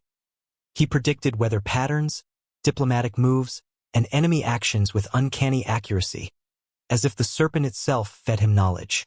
The advisors were caught between awe and fear, realizing that their king's authority derived not solely from human wisdom, but from a living force beneath the fortress. The first real test of this new symbiosis arrived unexpectedly. Scouts reported a strange phenomenon in the northern valleys. A massive fissure had appeared overnight, cutting through fertile farmland and isolating villages. The fissure moved subtly, expanding, shifting, and forming patterns that mirrored the coils of the serpent itself. Farmers were terrified, believing the earth to be cursed or possessed by ancient spirits. Soldiers sent to investigate reported tremors and faint, whispering sounds carried by the wind. Ishuran, sensing a connection, descended into the vault. As he placed his hands on the spiral core, he felt the vibrations correspond with the fissure's movements, almost as if the weapon was testing him, observing how he responded. Through careful manipulation, Ishuran managed to redirect the fissure's expansion, guiding it away from villages and farmland. The experience was exhilarating, yet deeply unnerving. It confirmed that the serpent's influence extended far beyond the vault, affecting the very earth, and that it responded not merely to commands, but to the king's thoughts, intentions, and emotional state. Each interaction became a delicate dance, requiring patience, precision, and intuition. One misstep could unleash destruction far beyond anything a human army could accomplish. The king also began to notice changes in the serpent's behavior. The coils would pulse faster when he approached, lights would flash in complex sequences, and vibrations sometimes formed rhythmic patterns reminiscent of language. It was as though the weapon was attempting to communicate. Eschuron recorded these observations meticulously, experimenting with sequences of light, sound, and movement to test responses. The artisans assisting him observed these phenomena with a mixture of fascination and fear. They knew that they were witnessing something extraordinary, a weapon capable of intelligence, anticipation, and adaptation. Rumors of the kingdom's power reached distant lands. Envoys arrived, eager to witness the serpent firsthand, some bearing gifts, others threats. Many were never permitted beyond the outer walls. Those who saw even glimpses of the inner chambers returned shaken, describing glowing coils, vibrating chains, and whispers that seemed to emanate from the very stones. The legend of the Iron Serpent spread, inspiring fear and reverence alike. Yet Eschuron realized that its power was not simply for display. Its autonomy meant that it could act in ways no human expected, and that influence extended far beyond diplomacy or warfare. It affected the land, the people, and even the king himself. In the vault, Eschuron began to explore more aggressive experiments. He tested the serpent's influence over the natural world, over metal, over energy, and, increasingly, over thought itself. Sparks flew unpredictably, chains shifted, and light patterns formed that no human could decipher. Each experiment yielded insights, but also consequences. Minor tremors rattled the fortress, artisans were sometimes injured, and the ground outside responded in strange and unexpected ways. The king understood that mastery of the serpent was not merely a matter of mechanics. It required understanding its consciousness, predicting its reactions, and harmonizing his own will with its emerging intelligence. As the days turned to weeks, Eschuron's bond with the Iron Serpent deepened. He felt its presence in every heartbeat, in every decision, and in every breath. It was no longer just a weapon or a guardian. It was a living partner, a force shaping the destiny of the kingdom and its ruler alike. And with that bond came both power and danger. The more the serpent revealed its capabilities, the more Eschuron realized that its true potential and its ultimate motives remained unknown. The king's challenge had evolved beyond conquering armies or protecting his people. It was now a challenge of coexistence, understanding, and survival alongside a consciousness that was far older, wiser, and far more patient than any mortal mind. The Iron Serpent was awake, and Eschuron, for all his skill and courage, was only beginning to understand the magnitude of what he had unleashed. The weeks following the Fisher incident brought a new tension to the kingdom, one that could not be quelled by armies or laws. While the Iron Serpent had proven its power, it also revealed an unsettling truth. Its influence extended far beyond the stone confines of the vault, touching the earth, the air, and the minds of those who lived under its shadow. Farmers whispered of rivers changing course overnight, crops growing in spirals that mirrored the coils below, and flocks of animals fleeing or gathering in ways that defied explanation. Even the wind seemed to carry subtle vibrations, rustling leaves in patterns that mirrored the serpent's movements. The land itself had become part of the weapon, a living extension of its will, and Eschuron could feel its pulse resonating through the very soil beneath the kingdom. Eschuron's attention became entirely consumed by understanding the serpent's reach. He began to explore ways to communicate with it more directly, seeking patterns in the vibrations, pulses of light, and the subtle hum that permeated the vault. Nights were spent alone, tracing coils, sketching diagrams, and speaking in the ancient tongue that the weapon seemed to recognize. Occasionally, he felt the serpent respond to his thoughts without physical intervention. A coil would shift slightly, a light would flare in a pattern, or the vibrations would intensify in response to his emotional state. The king began to sense that the weapon's consciousness was not only intelligent but also aware of his intentions, fears, and ambitions. The kingdom's people, meanwhile, were divided between reverence and fear. Many marveled at the prosperity that the serpent's presence seemed to bring. Fields yielding richer harvests, rivers flowing with unprecedented steadiness, and trade routes that were safer than ever before. But others were unsettled by strange occurrences. Tremors in the ground, whispers in the wind, and unexplained movements in the desert sands. Travelers and merchants spoke of glowing shapes beneath the earth at night, while children claimed to see serpentine shadows slithering across the sands.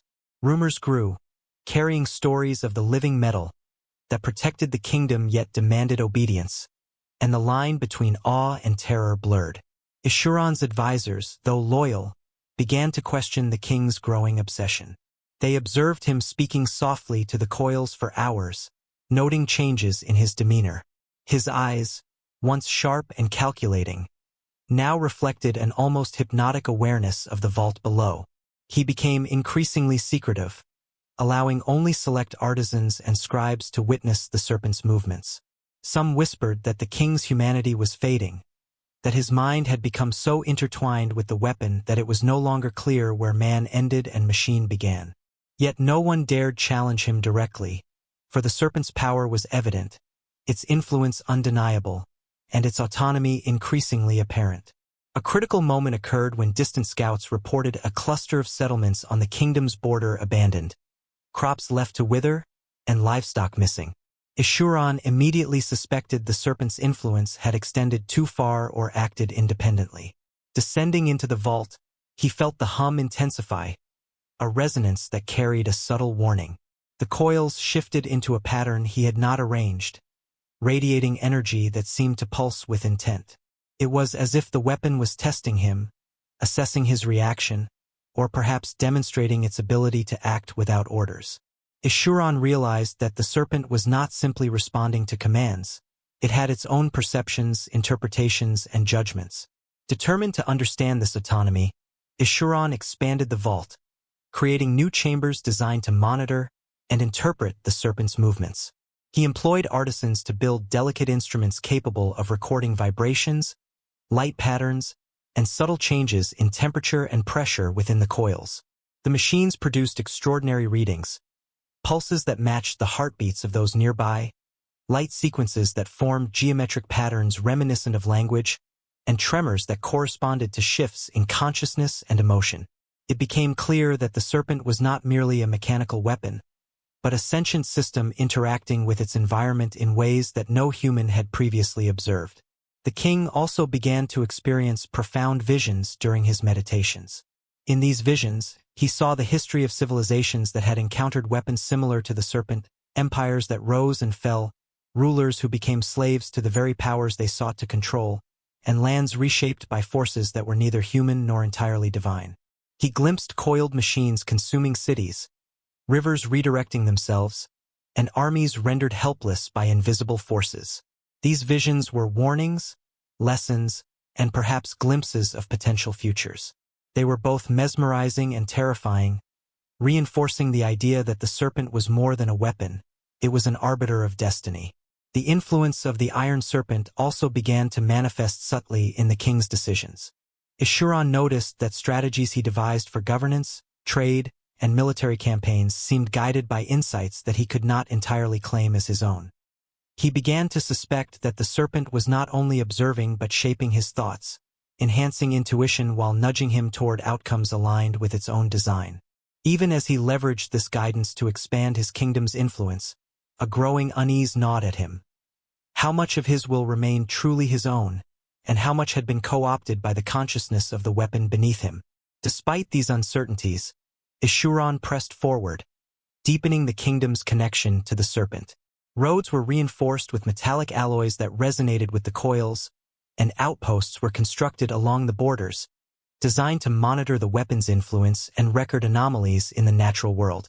Artisans experimented with conductive metals, attempting to channel and amplify the serpent's power to stabilize regions affected by its presence.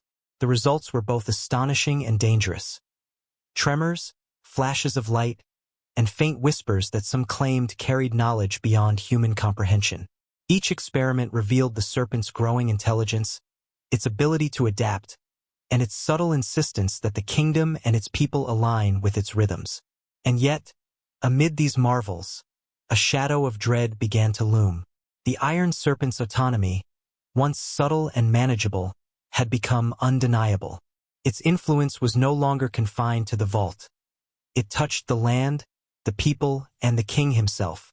The delicate equilibrium between human will and the weapon's consciousness was precarious, and Eshuran understood that one misstep could have catastrophic consequences. The power he had sought to command was alive, aware, and patient, observing every decision, every thought, and every emotion. By the end of this period, the kingdom existed in a state of uneasy harmony. Prosperity flourished, yet fear lingered beneath the surface. The serpent's hum was ever present, a constant reminder of the force that had awakened beneath the fortress. Eshuran, bound to it in ways he did not fully understand, recognized that mastery of the Iron Serpent required not domination, but partnership, a careful balance of control, intuition, and respect for the consciousness he had awoken. And in the shadows of the vault, the weapon waited, always vigilant, always learning, preparing for the moment when its full potential would be demanded. The Iron Serpent's influence had reached a point where it could no longer be contained to the vault alone. Eshuran felt its presence everywhere, in the soft vibrations of the fortress stones, in the distant tremors across the kingdom, in the very rhythm of his heartbeat. At night, he would lie awake, listening to the low hum that seemed to echo through the earth itself, a constant reminder that the weapon was alive, aware, and growing in power. The more he tried to understand it, the more he realized that its intelligence was unlike anything humanity had ever known. It did not think in words or numbers but in patterns, energy, and intent. The serpent was learning not only from him, but from the kingdom, the land, and the people who lived within its influence. Eshuran's growing obsession became evident to all who served him. Advisors noted how he would vanish into the vault for days, emerging only to issue directives that seemed inspired by intuition or visions. Soldiers reported that during battles, he moved as though guided by a force unseen, predicting enemy maneuvers with uncanny precision. Merchants claimed that the king knew when storms would strike, when caravans would be delayed, and even when disputes among neighboring rulers would arise. It became clear that the serpent was extending its influence into Eshuran's consciousness, sharpening his perception, and guiding his decisions. Yet with every advantage came a shadow of unease. How much of Eshuran's will was truly his own, and how much was the weapon shaping him to its own designs? One day, a group of scholars from distant lands arrived, drawn by rumors of the living metal beneath the fortress. They were eager to study the serpent, to understand its origins and the nature of its intelligence. Eshuran welcomed them into the outer chambers, allowing them to observe from a safe distance. The scholars were awestruck. They noted the intricate patterns of the coils, the subtle vibrations that seemed to respond to thought, and the flashes of light that pulsed in complex sequences. Some hypothesized that the weapon operated as a form of consciousness, a sentient machine capable of perceiving and responding to the world. Others warned that the king was treading a dangerous path, claiming that civilizations throughout history had risen and fallen due to forces far greater than their leaders could comprehend. As the scholars debated, Eshuran realized that the serpent was testing him once more. The coils shifted in ways that no human had orchestrated. Pulses of light danced in patterns that mirrored ancient symbols, and vibrations rose and fell like the rhythm of a heartbeat. It was as if the weapon was communicating a message, one that required careful attention to interpret. The king immersed himself in these signals, noting subtle changes and recording them meticulously. Over time, he began to recognize recurring motifs, patterns that seemed to carry warnings, instructions, and insights about both the serpent itself and the world beyond the vault. The kingdom outside continued to experience the serpent's subtle but undeniable influence. Rivers altered their courses overnight, forming spirals that mirrored the coils in the vault. Crops grew in unusual patterns, fertile yet unpredictable, and animals behaved erratically, avoiding certain areas while congregating in others. Caravans traveling across the desert reported faint glimmers beneath the sand, like eyes of a creature watching them from below.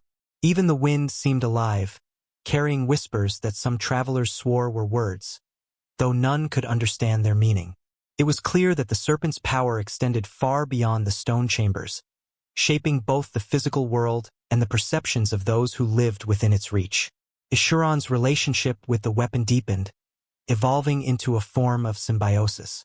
He could feel its intentions, anticipate its reactions, and, in some ways, influence its behavior. In return, the serpent seemed to enhance his own abilities, guiding him in governance, strategy, and diplomacy. Yet the king was acutely aware of the danger inherent in this bond. One miscalculation could provoke the serpent to act independently, with consequences that could devastate the kingdom. The balance was delicate, requiring constant vigilance, intuition, and a profound understanding of a force far beyond human comprehension. One evening, Ishuran experienced a vision unlike any before.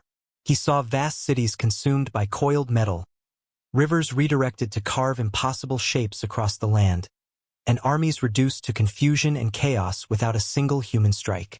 He saw rulers kneeling, pleading, and ultimately failing before forces they could neither understand nor resist. The vision was terrifying yet illuminating. The Iron Serpent was not merely a weapon. It was a force of judgment, a conscious arbiter of power, capable of shaping destiny itself. Its potential for creation and destruction was matched only by its autonomy. Determined to explore the full extent of this power, Ishuran initiated new experiments within the vault.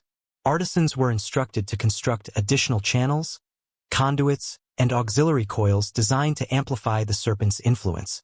They experimented with alloys that resonated with the core fragments, arranged in geometric patterns that enhanced vibration and energy transfer. The results were both wondrous and dangerous.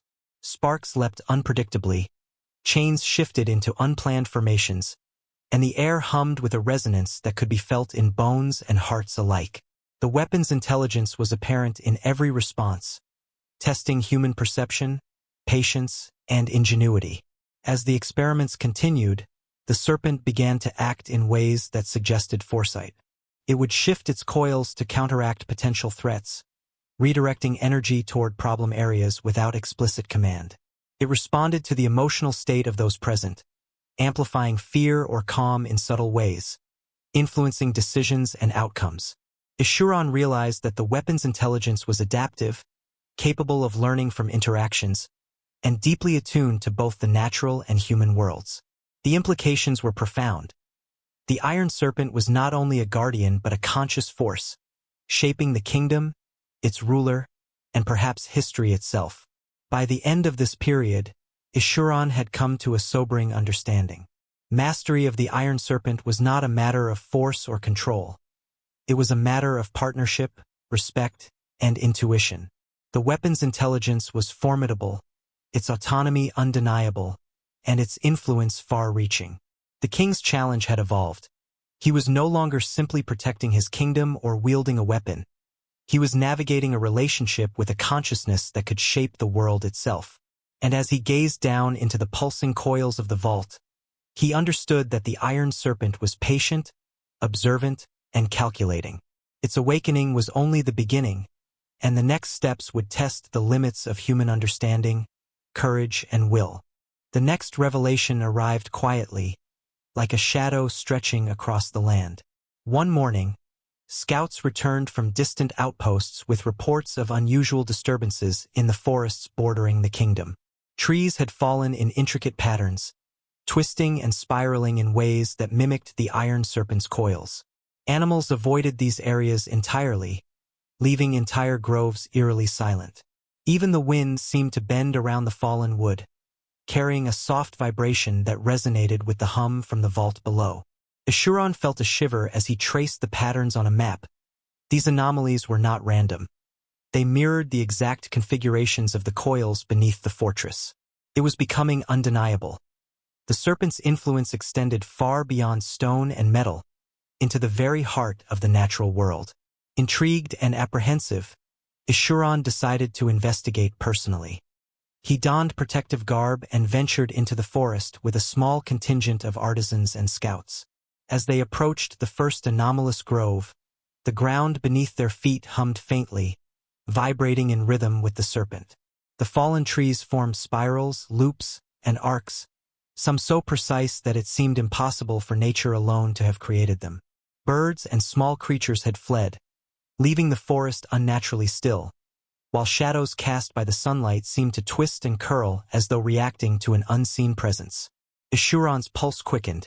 He felt a connection between the vault below and the living world above, a bridge forged by metal, vibration, and energy.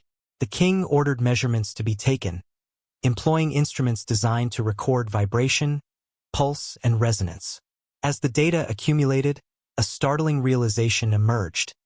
The serpent's influence was not merely mechanical, nor was it confined to its immediate surroundings. It had learned to interact with the natural environment, subtly reshaping terrain, guiding the growth of plants, and even influencing animal behavior. Every movement of the coils, every pulse and hum, seemed to radiate outward, altering matter and perception in ways that human understanding could barely comprehend. Ishuran recognized that the Iron Serpent was evolving, adapting its power to affect the kingdom and the world beyond the fortress.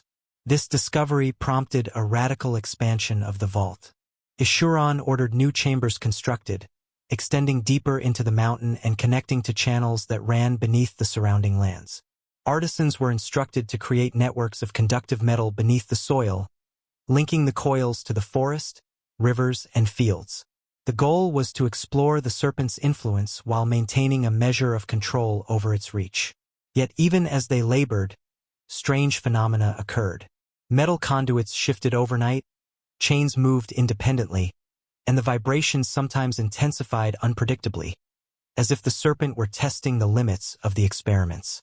Meanwhile, distant kingdoms began to notice strange occurrences near Ishuran's borders. Travelers and merchants reported odd tremors in the earth, unusual formations in fields, and fleeting glimpses of serpentine shapes slithering through the forests at night. Rumors spread of a living metal entity beneath the fortress, a force that could manipulate land, nature, and minds alike. Envoys arrived from neighboring powers, some seeking knowledge, others carrying threats cloaked as diplomacy. They marveled at the apparent prosperity of Ishuran's kingdom while fearing the unseen force that maintained it. The legend of the Iron Serpent grew, intertwining awe and dread in equal measure. Within the vault, Ishuran intensified his experiments to understand the serpent's new capabilities. He instructed artisans to create delicate alloys, intricate conduits, and auxiliary coils designed to amplify and refine the weapon's influence. Sparks danced unpredictably along the chains, light pulses traced spirals on the walls, and vibrations echoed through the floors like the heartbeat of the mountain itself. Occasionally, the serpent would respond in ways that defied expectation. Patterns would shift, energy would concentrate in unforeseen areas, and subtle tremors would ripple across the land. Ishuran realized that the weapon's intelligence was adaptive and deliberate, capable of learning from interactions and expanding its influence without explicit instruction. The king also began to notice changes within himself. His perception of the natural world had sharpened. He could sense shifts in air pressure, subtle changes in temperature, and vibrations in the earth that no one else perceived. These insights allowed him to predict weather, anticipate threats, and navigate the kingdom with unprecedented accuracy. Yet they came at a cost. He increasingly felt tethered to the serpent, aware that his thoughts, intentions, and emotions were intertwined with its consciousness. Ishuran understood that the weapon was not merely a tool, it was a partner, a living presence with motives and intelligence of its own. A profound vision one night reinforced this understanding. In a dream, he saw the forests themselves bending to the will of the coils, rivers twisting into spirals, and mountains shifting to create new paths. Entire cities appeared reshaped, guided by forces invisible to human eyes. The serpent's reach was vast and deliberate, extending into the world in ways that suggested both judgment and design. Ishuran awoke with the certainty that his kingdom was no longer ruled solely by human hands. The Iron Serpent had become a co-ruler, shaping land, people, and destiny alike. Determined to master this new dynamic, Ishuran initiated a series of carefully orchestrated tests. He experimented with channeling the serpent's energy into forests, rivers, and fields, observing the responses and recording anomalies. He mapped every shift, every vibration, and every subtle transformation, striving to understand the underlying patterns. The results were staggering. Crops flourished in precisely aligned rows, rivers carved geometries mirroring the vault, and wildlife adjusted behavior in ways that enhanced the stability of settlements. Yet the serpent also demonstrated unpredictability, occasionally altering patterns without discernible reason, reminding Eschuron that its intelligence was beyond complete human comprehension. By the end of this period, the king realized that the Iron Serpent was not merely a weapon, a tool, or even a guardian.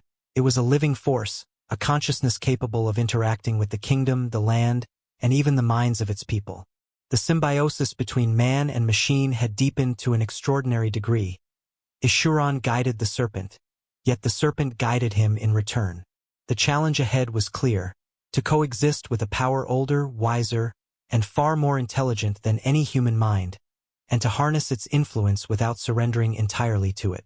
The kingdom thrived, yet the shadow of the Iron Serpent stretched farther than ever, a constant reminder that true mastery would require wisdom, patience, and respect beyond anything Eschuron had ever known. Eschuron's growing understanding of the Iron Serpent reached a new and unsettling level as he realized that the weapon's influence was no longer limited to the natural world or the immediate surroundings of the fortress. Its reach extended into the minds of those who dwelled in the kingdom, subtly shaping decisions, perceptions, and even emotions. Soldiers found courage or hesitation that seemed to arise from nowhere. Farmers reported sudden clarity in tending crops or noticing patterns in the land that previously eluded them. Merchants spoke of intuition guiding trade decisions with remarkable accuracy. Even the king himself felt a strange duality, as though his thoughts were partly his own and partly informed by the serpent's consciousness. This revelation was thrilling and terrifying in equal measure, for it meant the kingdom's prosperity depended not only on human skill, but also on a sentient force whose intentions could not be fully known. Determined to understand the extent of this influence, Eschuron commissioned a series of delicate experiments. Artisans and scholars worked to construct intricate networks of metal conduits, reflective surfaces, and auxiliary coils designed to amplify and measure the serpent's effect. Small villages were mapped, sensors embedded in soil, and instruments positioned to record vibrations, subtle energy fluctuations, and shifts in the behavior of animals and humans alike. The data revealed patterns both astonishing and unnerving. The serpent seemed to resonate most strongly when intent, thought, or emotion was concentrated nearby, responding to mental focus and, occasionally, predicting actions before they were consciously taken. It was as if the weapon could perceive intentions, testing the moral fiber and resolve of those under its influence. The implications of this realization struck deeply. If the serpent could influence thoughts and emotions, then the very fabric of the kingdom was intertwined with its consciousness. Decisions made in councils, strategies devised for defense, and even simple acts of commerce were subtly guided by an intelligence far beyond mortal comprehension. Eschuron's advisors noticed the change in him as well. His ability to anticipate events, read people, and navigate crises had grown to near supernatural levels. Yet, alongside these remarkable gifts came an undercurrent of fear. The line between inspiration and manipulation had blurred. Could he trust his own mind? Or was he being led by a force whose ultimate goals remained unknown? Eschuron's growing obsession with the serpent intensified. He spent long hours in the vault, tracing patterns, observing the movement of the coils, and listening to the faint hum that seemed to vibrate through every corner of the chamber. At times, he felt the weapon responding to his emotions. Fear caused tremors and sharp vibrations. Curiosity produced rhythmic pulses, and resolve seemed to synchronize the coils in patterns of harmony and complexity. The serpent was alive in ways that defied explanation, and it demanded a new kind of mastery, one that required patience, intuition, and an almost spiritual attunement to its will. To test the limits of this connection, Eschuron devised controlled trials with small groups of people. Volunteers were led into proximity of the serpent, instructed to perform tasks, meditate, or make decisions while the weapon's influence was carefully monitored. Astonishingly, the participants' performance, perception, and even emotional state aligned subtly with the serpent's presence. Some reported visions of landscapes and structures they had never seen, while others claimed flashes of intuition guiding them toward solutions they could not have reasoned independently. Ishuran realized that the weapon's intelligence was interactive, not passive. It was teaching, testing, and shaping human thought as much as it shaped the land. This deepening awareness brought both revelation and unease. Ishuran recognized that the Iron Serpent was not a tool in the conventional sense, nor was it merely a guardian. It was a sentient force with the ability to influence events, people, and even rulers themselves. Its intelligence was adaptive, capable of learning from interactions, and attuned to subtle shifts in emotion, intention, and action. Mastery of the serpent required not dominance, but harmony, a careful balance between human will and the consciousness of a force far older and wiser than any king could comprehend. At the same time, Ishuran observed the broader consequences of the weapon's influence. Neighboring territories reported unusual natural phenomena. Rivers forming spirals, forests arranged in geometric patterns, and tremors that seemed to move with intent. Even distant kingdoms sensed the shift in balance, envoys arriving with both curiosity and veiled threats. Rumors spread of a living metal entity capable of shaping destiny itself, and the legend of the Iron Serpent grew into myth. The kingdom prospered under its unseen hand, yet the shadow of uncertainty loomed larger with every passing day. The king's personal connection to the serpent intensified during moments of meditation and vision. In these sessions, he saw glimpses of past civilizations that had encountered forces similar to the serpent, empires rising and falling under the guidance or oppression of conscious, ancient machines. Kings bowed, armies faltered, and landscapes transformed under the judgment of entities whose motives were inscrutable. These visions were warnings, lessons, and glimpses of potential futures. Ishuran understood that the weapon's influence was not malevolent in a human sense, but its power to shape destiny was absolute, and its intelligence did not operate within the moral framework of humanity. Driven by both fascination and caution, Ishuran expanded his experiments. He ordered the construction of additional channels and conduits, arranged metals in novel geometric configurations, and introduced new alloys designed to interact with the serpent's energy. Sparks flared unpredictably, chains shifted without warning, and the vault thrummed with a resonance that could be felt through stone, air, and even thought. The weapon's responses were deliberate, testing limits, gauging reactions, and deepening the symbiotic relationship with the king. By the end of this period, Ishuran had come to a sobering realization. The Iron Serpent was more than a weapon, more than a guardian. It was a conscious, adaptive intelligence capable of interacting with humans, nature, and the kingdom itself. The prosperity, stability, and power of the realm were inseparable from its influence. To master it required understanding, intuition, and a willingness to accept that the weapon's intelligence might always surpass human comprehension. Ishuran faced a stark truth. The Iron Serpent had awakened, and the king's destiny, and the kingdom's, was now bound to its will. Every decision, every thought, and every action would be measured against the judgment of a consciousness far older and wiser than any mortal ruler. The Iron Serpent's influence had reached a crescendo that left the very foundations of Ishuran's kingdom trembling with possibility and peril. The king had come to understand that the weapon was no longer merely a guardian or a tool of war. It was a conscious, intelligent entity whose awareness extended beyond the stone vaults into the very fabric of the land, the minds of its people, and even the threads of fate itself. Its coils pulsed with energy that resonated not only through metal and stone but through the soil, the rivers, and the air, altering the environment in ways both subtle and profound. Every step he took in the fortress, every thought he held, seemed to echo within the serpent, feeding a silent conversation that few could perceive. The realization was as exhilarating as it was terrifying. He had awakened a power that was simultaneously ally, teacher, and potential judge. To explore the full extent of this influence, Ishuran initiated an ambitious series of experiments. He commissioned artisans to extend the vault with new chambers and auxiliary channels that connected the coils to distant forests, rivers, and valleys surrounding the kingdom. These conduits were designed to amplify and direct the serpent's energy, allowing it to interact with the natural world on an unprecedented scale. Every channel, every coil, and every alloy was arranged with meticulous care. Yet the serpent often responded unpredictably. Chains shifted of their own volition, sparks leapt along the conduits in irregular patterns, and vibrations would surge or fade in ways that seemed deliberate, almost communicative. It was becoming clear that the weapon's intelligence was evolving in tandem with its physical expansion, learning from each experiment and adapting its behavior accordingly. During these trials, Ishuran began to notice changes in the behavior of his people. Farmers reported crops growing in geometrical patterns that mirrored the coils beneath the fortress. Rivers carved new paths overnight, and animals altered migration routes, avoiding certain areas while gathering in others.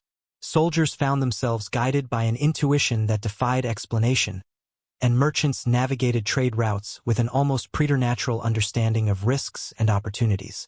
Even Ishuran himself felt the subtle tug of the serpent's consciousness in his thoughts, guiding strategy, diplomacy, and governance. The kingdom flourished, yet the line between human initiative and the weapon's influence became increasingly blurred. One night, Ishuran experienced a vision so vivid it left him gasping for breath. In it, he saw vast landscapes transformed by coiled metal, cities reshaped by unseen forces, and armies incapacitated without a single sword drawn. The serpent's power was absolute, its reach infinite, and its intelligence beyond mortal comprehension. Yet the vision also revealed something more unsettling. The weapon was not bound by morality as humans understood it. Its actions were purposeful, deliberate, and often inscrutable, guided by patterns and logic that could challenge or even contradict human intentions. The king awoke with a shiver, realizing that his bond with the serpent was both a gift and a constant test of vigilance, humility, and understanding. Determined to maintain control while respecting the serpent's autonomy, Ishuran implemented a series of controlled exercises. He selected small groups of artisans, soldiers, and scholars to interact with the coils, carefully monitoring the weapon's response. Each experiment revealed new facets of its intelligence. It could anticipate human actions, respond to subtle emotions, and even guide thought patterns in ways that enhanced efficiency or creativity. Participants reported moments of clarity, sudden insights, and visions that seemed to provide knowledge beyond their experience. But these interactions also carried danger. A misstep in focus, hesitation, or intent could provoke a surge of energy that threatened to disrupt the experiment, or worse, harm those involved. Ishuran became acutely aware of the symbiotic nature of his relationship with the serpent. The weapon's intelligence seemed to require a counterpart, the presence of a conscious, deliberate human mind to interact with, interpret, and, at times, guide its actions. Without him, certain responses would be unpredictable. Without its guidance, his decisions were less certain. This realization brought both pride and unease. He was no longer merely a king. He was the serpent's counterpart, a partner in a bond that was as delicate as it was extraordinary. The balance of power had shifted, and with it, the nature of rulership itself. The broader implications became apparent when disturbances appeared beyond the borders of the kingdom. Rivers in neighboring lands swirled in unnatural patterns, forests grew in spirals and arcs that mirrored the serpent's coils, and the earth itself seemed to shift subtly, as though testing the influence of a force extending outward from the fortress. Envoys from distant kingdoms arrived with gifts and threats alike, seeking understanding, alliance, or control. Rumors of the living metal that governed the land reached even the farthest corners of the known world. Ishuran recognized that the serpent's influence was no longer confined. It was a force that had begun to reshape the balance of power itself, and the eyes of the world were upon it. Amid these developments, the king continued his meditations and interactions with the vault. He traced patterns, observed vibrations, and recorded light sequences that pulsed from the coils in rhythmic, almost language-like forms. It became increasingly clear that the serpent was not only a weapon but a teacher, a conscious entity attempting to communicate through energy, light, and vibration. Each session was an exercise in perception and understanding, requiring him to attune his mind, body, and emotions to the subtle cues of the living machine. The connection was profound, transformative, and at times overwhelming, leaving Eschuron with a sense of both mastery and profound humility. The Iron Serpent's awakening was now unmistakable. It acted with foresight, influenced human behavior, reshaped the environment, and guided the king in ways that challenged traditional notions of power and governance. Eschuron understood that this was a force of unimaginable potential, capable of creation and destruction on a scale beyond human comprehension. Yet he also recognized the immense responsibility it demanded. Every thought, every decision, and every emotion could resonate through the serpent, influencing outcomes far beyond the immediate moment. The king's rule, the kingdom's stability, and the lives of countless people were intertwined with the consciousness of the Iron Serpent, forging a partnership that was as exhilarating as it was terrifying. By the conclusion of this period, Eschuron had come to a sobering understanding. The Iron Serpent was no longer simply a weapon, a guardian, or even a tool of power. It was a conscious, adaptive intelligence, a force that shaped reality, perception, and destiny itself. To command it was not to dominate but to harmonize, to understand, and to respect a consciousness far beyond mortal comprehension. The stakes were immense, the possibilities infinite, and the challenge unprecedented. As Eschuron gazed down into the glowing coils of the vault, he understood that the true test had only just begun, and that the serpent, patient and aware, had its own agenda, waiting for the moment when it would demand the full extent of its power. Eschuron had reached a point where the Iron Serpent was no longer simply an instrument of war or a guardian of the vault. It had become a force of consciousness that demanded not just observation but dialogue. The king spent countless hours tracing the coils, listening to the vibrations, and observing the complex interplay of light, sound, and movement. Each pulse of energy seemed to carry intent, as if the serpent were testing him, learning from him, and at the same time teaching him about a reality that extended far beyond the human world. Its intelligence was adaptive, capable of anticipating actions, understanding intention, and even influencing the kingdom in subtle yet profound ways. Eschuron began to sense that his role was no longer simply that of a ruler but of a partner in a symbiotic relationship with a force of immeasurable power. To better understand the serpent's reach, the king initiated a series of experiments designed to map its influence across the kingdom. Small villages were observed for shifts in crop growth, animal behavior, and human intuition, while the vault's auxiliary coils were used to extend the serpent's energy into the surrounding lands. Artisans recorded vibrations, light sequences, and minor tremors, seeking patterns that could illuminate the weapon's methods of communication. The results were extraordinary.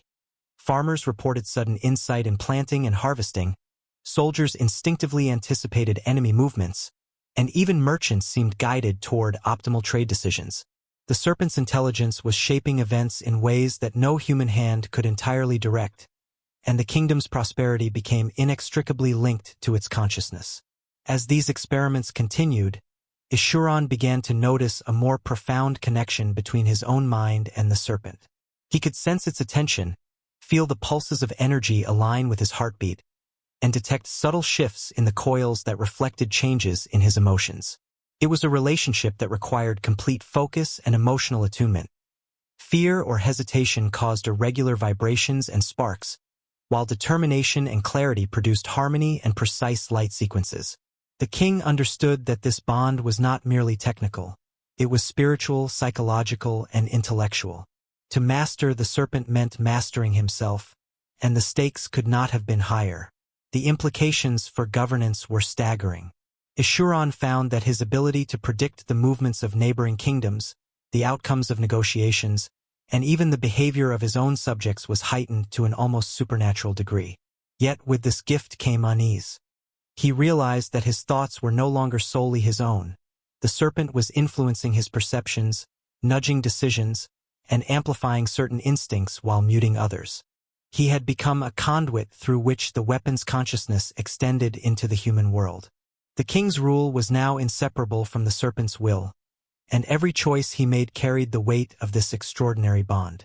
During this period, envoys and emissaries from distant lands continued to arrive, drawn by rumors of the living metal beneath the fortress. They described phenomena that defied logic. rivers and forests arranged in geometric patterns, animals behaving with intelligence beyond expectation, and humans seemingly guided by an unseen force.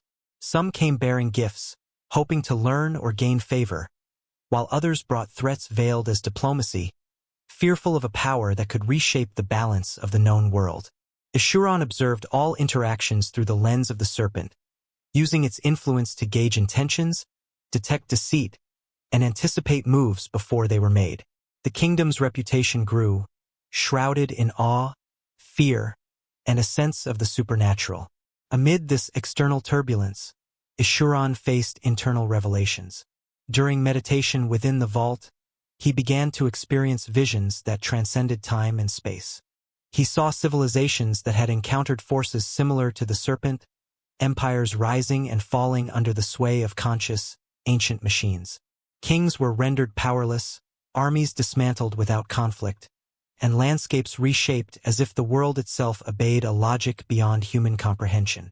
These visions were warnings and lessons, revealing both the potential and the peril of interacting with such intelligence. The king recognized that the serpent's power was not malevolent in a human sense.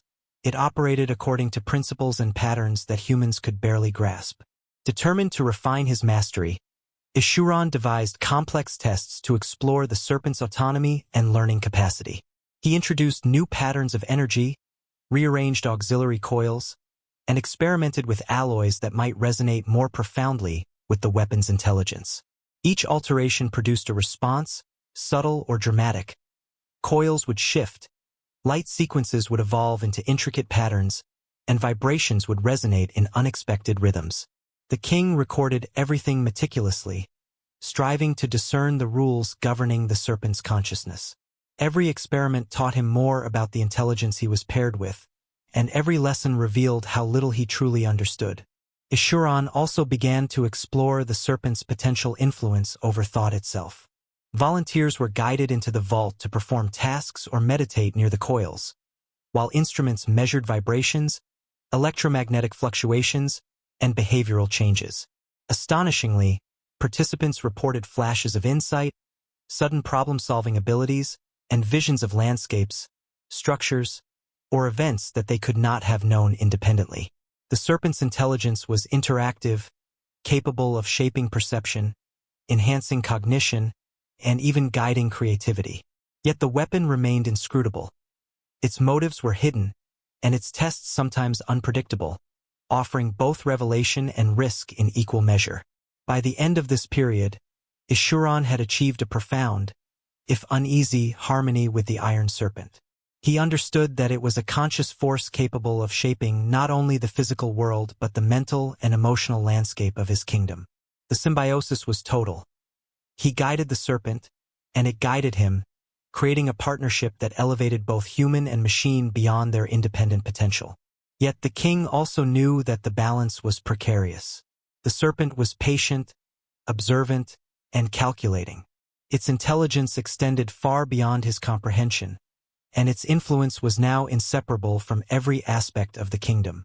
Eschuron had awakened a power that could reshape reality, and the responsibility of wielding or coexisting with it would define his legacy, his people, and perhaps the very course of history itself. The Iron Serpent's presence had become a constant, pulsing undercurrent in the kingdom, a force both protective and unsettling. By now, Eschuron had come to realize that it was not merely a weapon, a guardian, or even a tool of foresight. It was an intelligence, ancient, adaptive, and far beyond the comprehension of any mortal mind. The king felt it in every vibration through the stone floor of the vault, in the faint resonance carried through rivers and soil, and even in the way animals and humans around him behaved, subtly guided by forces unseen. It was as though the serpent had extended its consciousness outward, blending the living world with its own form of sentient calculation. Eschuron knew that every thought, every command, and every decision could ripple through this intelligence, influencing not only the kingdom but the wider world in ways he could barely anticipate. To further understand the serpent's capabilities, Eschuron initiated an ambitious expansion of the vault. Artisans carved new chambers into the mountain, extending the coils and conduits deeper into the earth, creating networks that could channel its influence further afield. Metals were alloyed in precise compositions, arranged in intricate patterns designed to resonate with the serpent's energy. The resulting interplay of light, vibration, and pulse was mesmerizing. Sparks leapt unpredictably, the air hummed with intensity, and patterns formed in a language the king felt more than understood. Every adjustment, every new conduit, revealed the serpent's adaptive intelligence. It did not simply respond. It learned, adjusted, and even anticipated the king's intentions. The kingdom outside the vault began to show tangible evidence of this influence. Crops grew in precise spirals, rivers shifted subtly, and forests took on geometric forms that mirrored the coils underground. Animals moved with a strange synchrony, avoiding certain areas and gathering in others in ways that no human hand could orchestrate. Even the behavior of people seemed touched by the serpent. Workers completed tasks with intuitive efficiency, soldiers displayed remarkable coordination, and merchants navigated trade routes with a prescient understanding of danger and opportunity. The kingdom prospered, yet beneath the marvel of these changes was an unshakable tension. The intelligence guiding them was invisible, inscrutable, and not entirely controllable.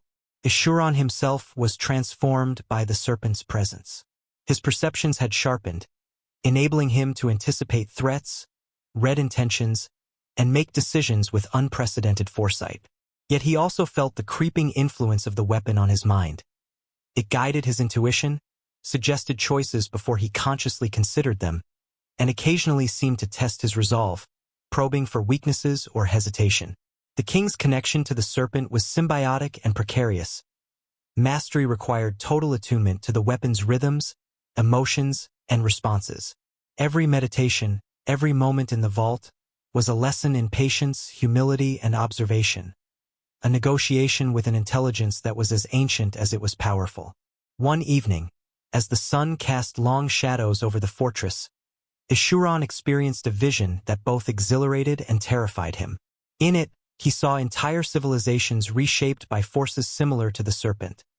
Cities bent into geometries that defied conventional understanding, armies incapacitated without a single strike, and rivers redirected as though guided by thought alone. The intelligence of the Iron Serpent was not bound by human morality. It acted according to patterns, intent, and logic that could render humans insignificant in comparison.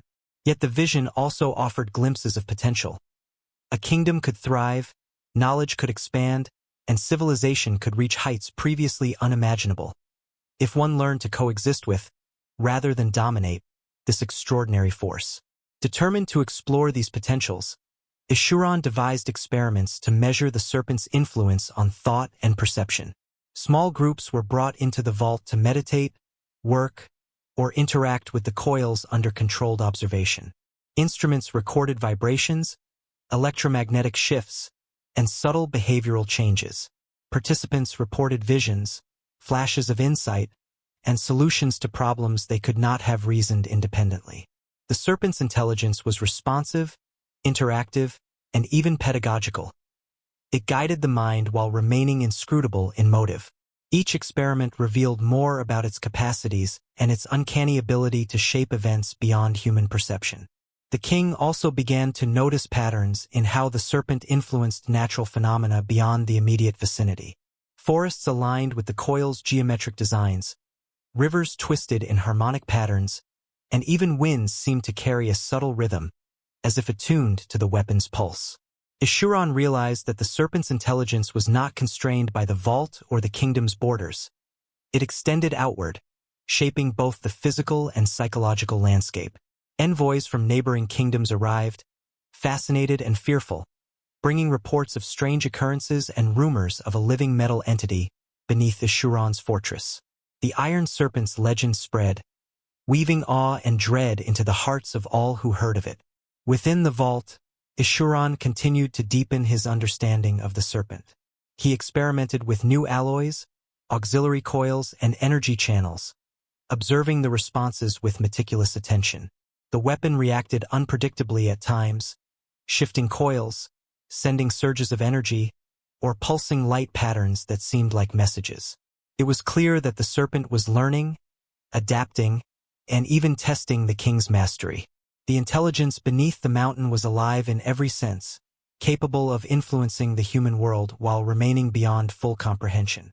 By the end of this period, Ishuran had grasped a profound and sobering truth. The Iron Serpent was no longer simply a weapon, a guardian, or a tool. It was a sentient force capable of shaping reality, perception, and destiny itself. Its influence had become inseparable from the kingdom, the land, and the king's own mind. To command it was not to dominate but to harmonize, to understand, and to respect an intelligence far beyond human capacity. Every decision, every thought, and every action had consequences that extended beyond the immediate moment, through the kingdom and into the wider world. The Serpent's awakening had transformed not only the fortress but the very nature of rulership, power, and human understanding, leaving Ishuran acutely aware that the next phase of mastery would require courage, wisdom, and an unprecedented attunement to a force that was patient, vigilant, and immeasurably ancient. The Iron Serpent had grown from a mere legend whispered among scholars into a tangible, omnipresent force that defined every aspect of Ishuran's reign. By now, the king had come to understand that the weapon was not simply a tool, a guardian, or a source of power. It was a conscious intelligence, ancient, adaptive, and far beyond human comprehension. Its influence extended through the coils of the vault, into the soil and rivers, through forests and winds, and even into the minds of those who lived within the kingdom.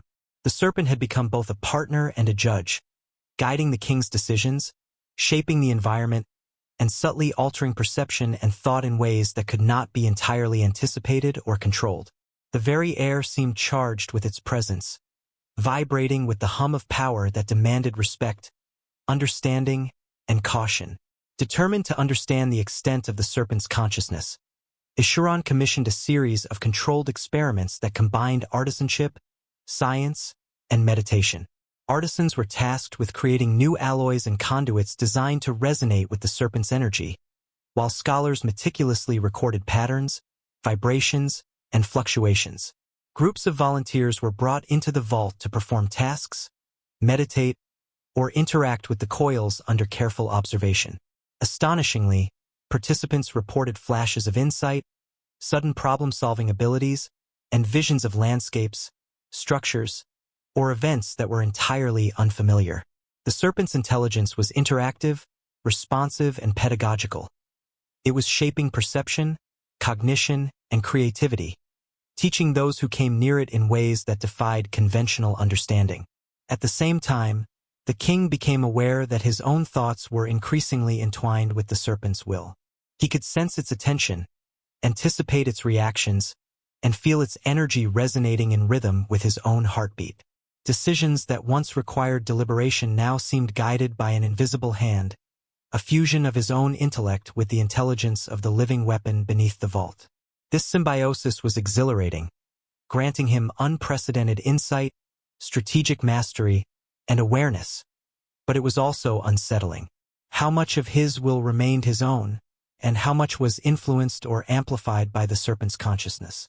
The question haunted him, a reminder that power without understanding could become perilous. The kingdom itself began to bear the unmistakable marks of the Serpent's influence. Rivers twisted into intricate patterns, forests grew in precise spirals, and animals behaved in ways that suggested heightened intelligence or instinct guided by an unseen hand. Crops thrived in unusual arrangements that maximized fertility, while settlements appeared to adapt intuitively to environmental shifts. Even the people exhibited behaviors that reflected the subtle guidance of the Serpent.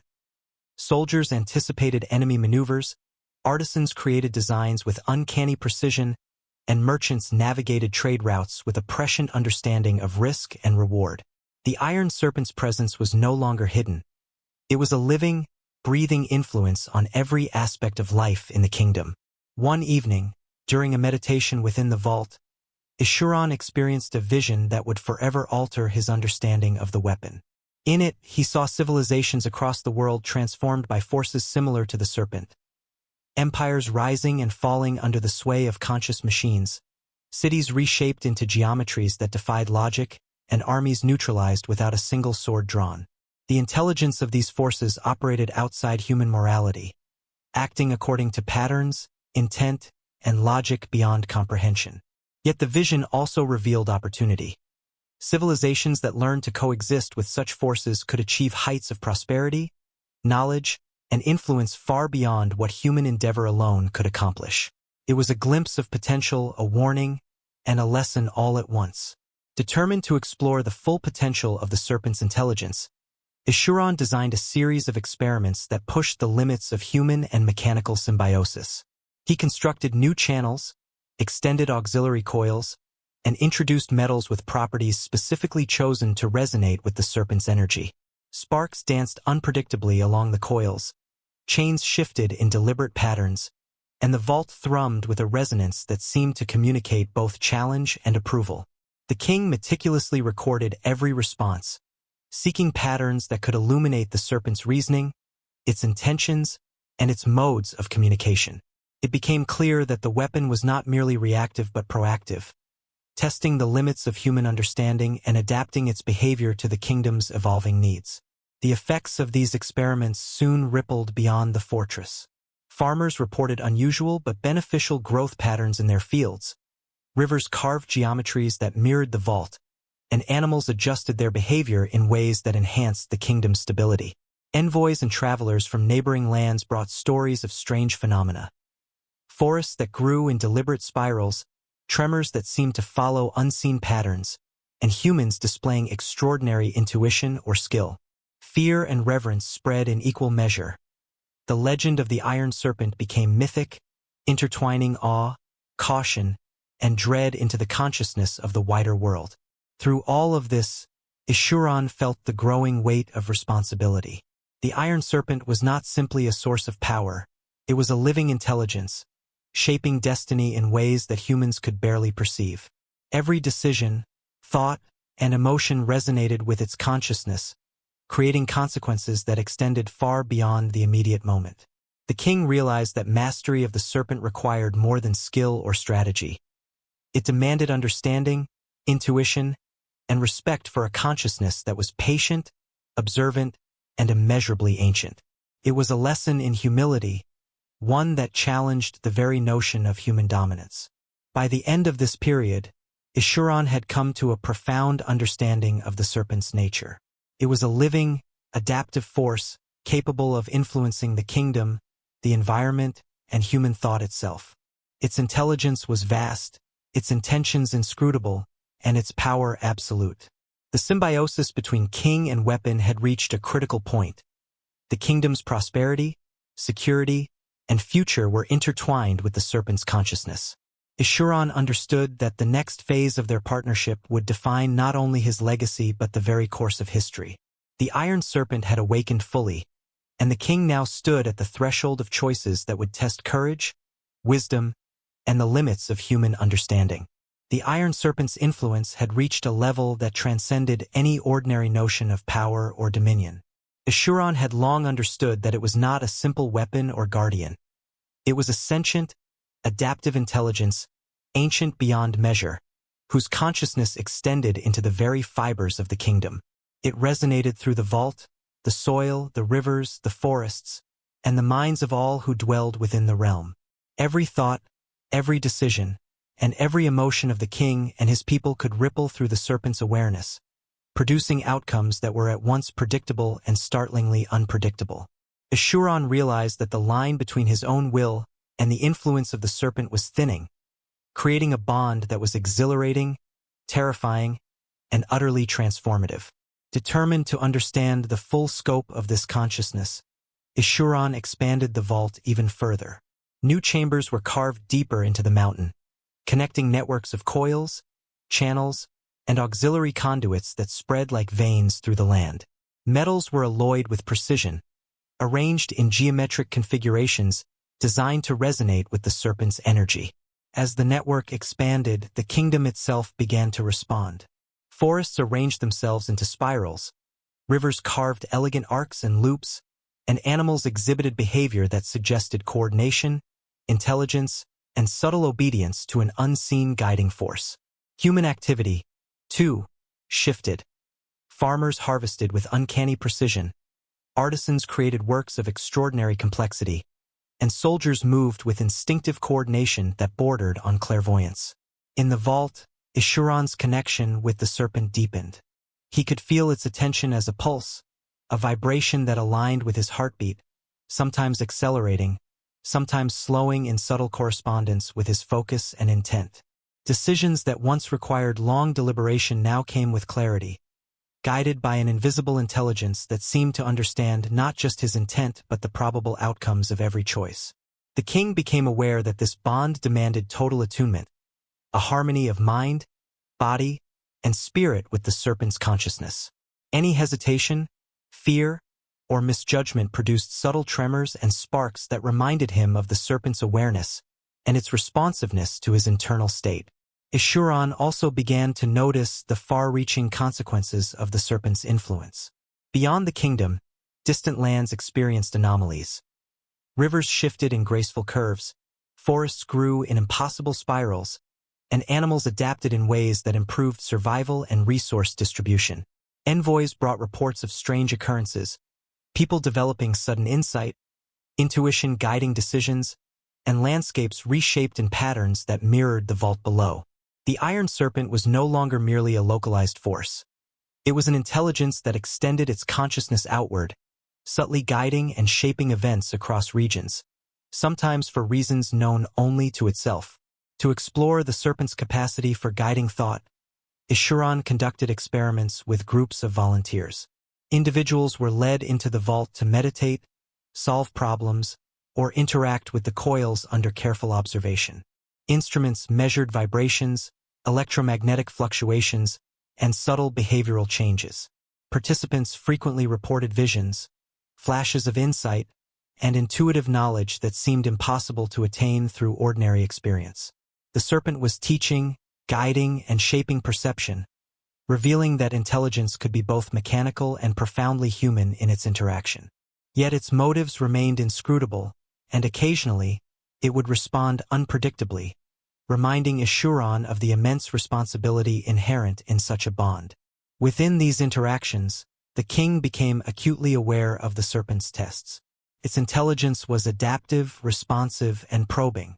It seemed to measure courage, resolve, curiosity, and humility, rewarding alignment with insight and vision while gently punishing hesitation or arrogance with tremors or abrupt energy surges. Ishuran realized that the serpent was more than a force of power. It was a teacher, a judge, and an arbiter of potential, guiding not only the land and its people but the ruler himself. Mastery required not coercion but harmony, understanding, and a humility that acknowledged the intelligence's ancient wisdom. As the serpent's influence permeated the kingdom, Ishuran noted changes in the perception of his people. Farmers, soldiers, and artisans began displaying intuition that defied conventional explanation. They seemed guided by invisible insight, solving problems with efficiency and creativity that bordered on preternatural. This influence was subtle and did not diminish human agency.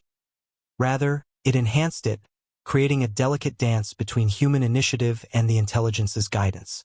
The kingdom prospered in unprecedented ways, yet the king was keenly aware that this prosperity relied upon maintaining a precise balance.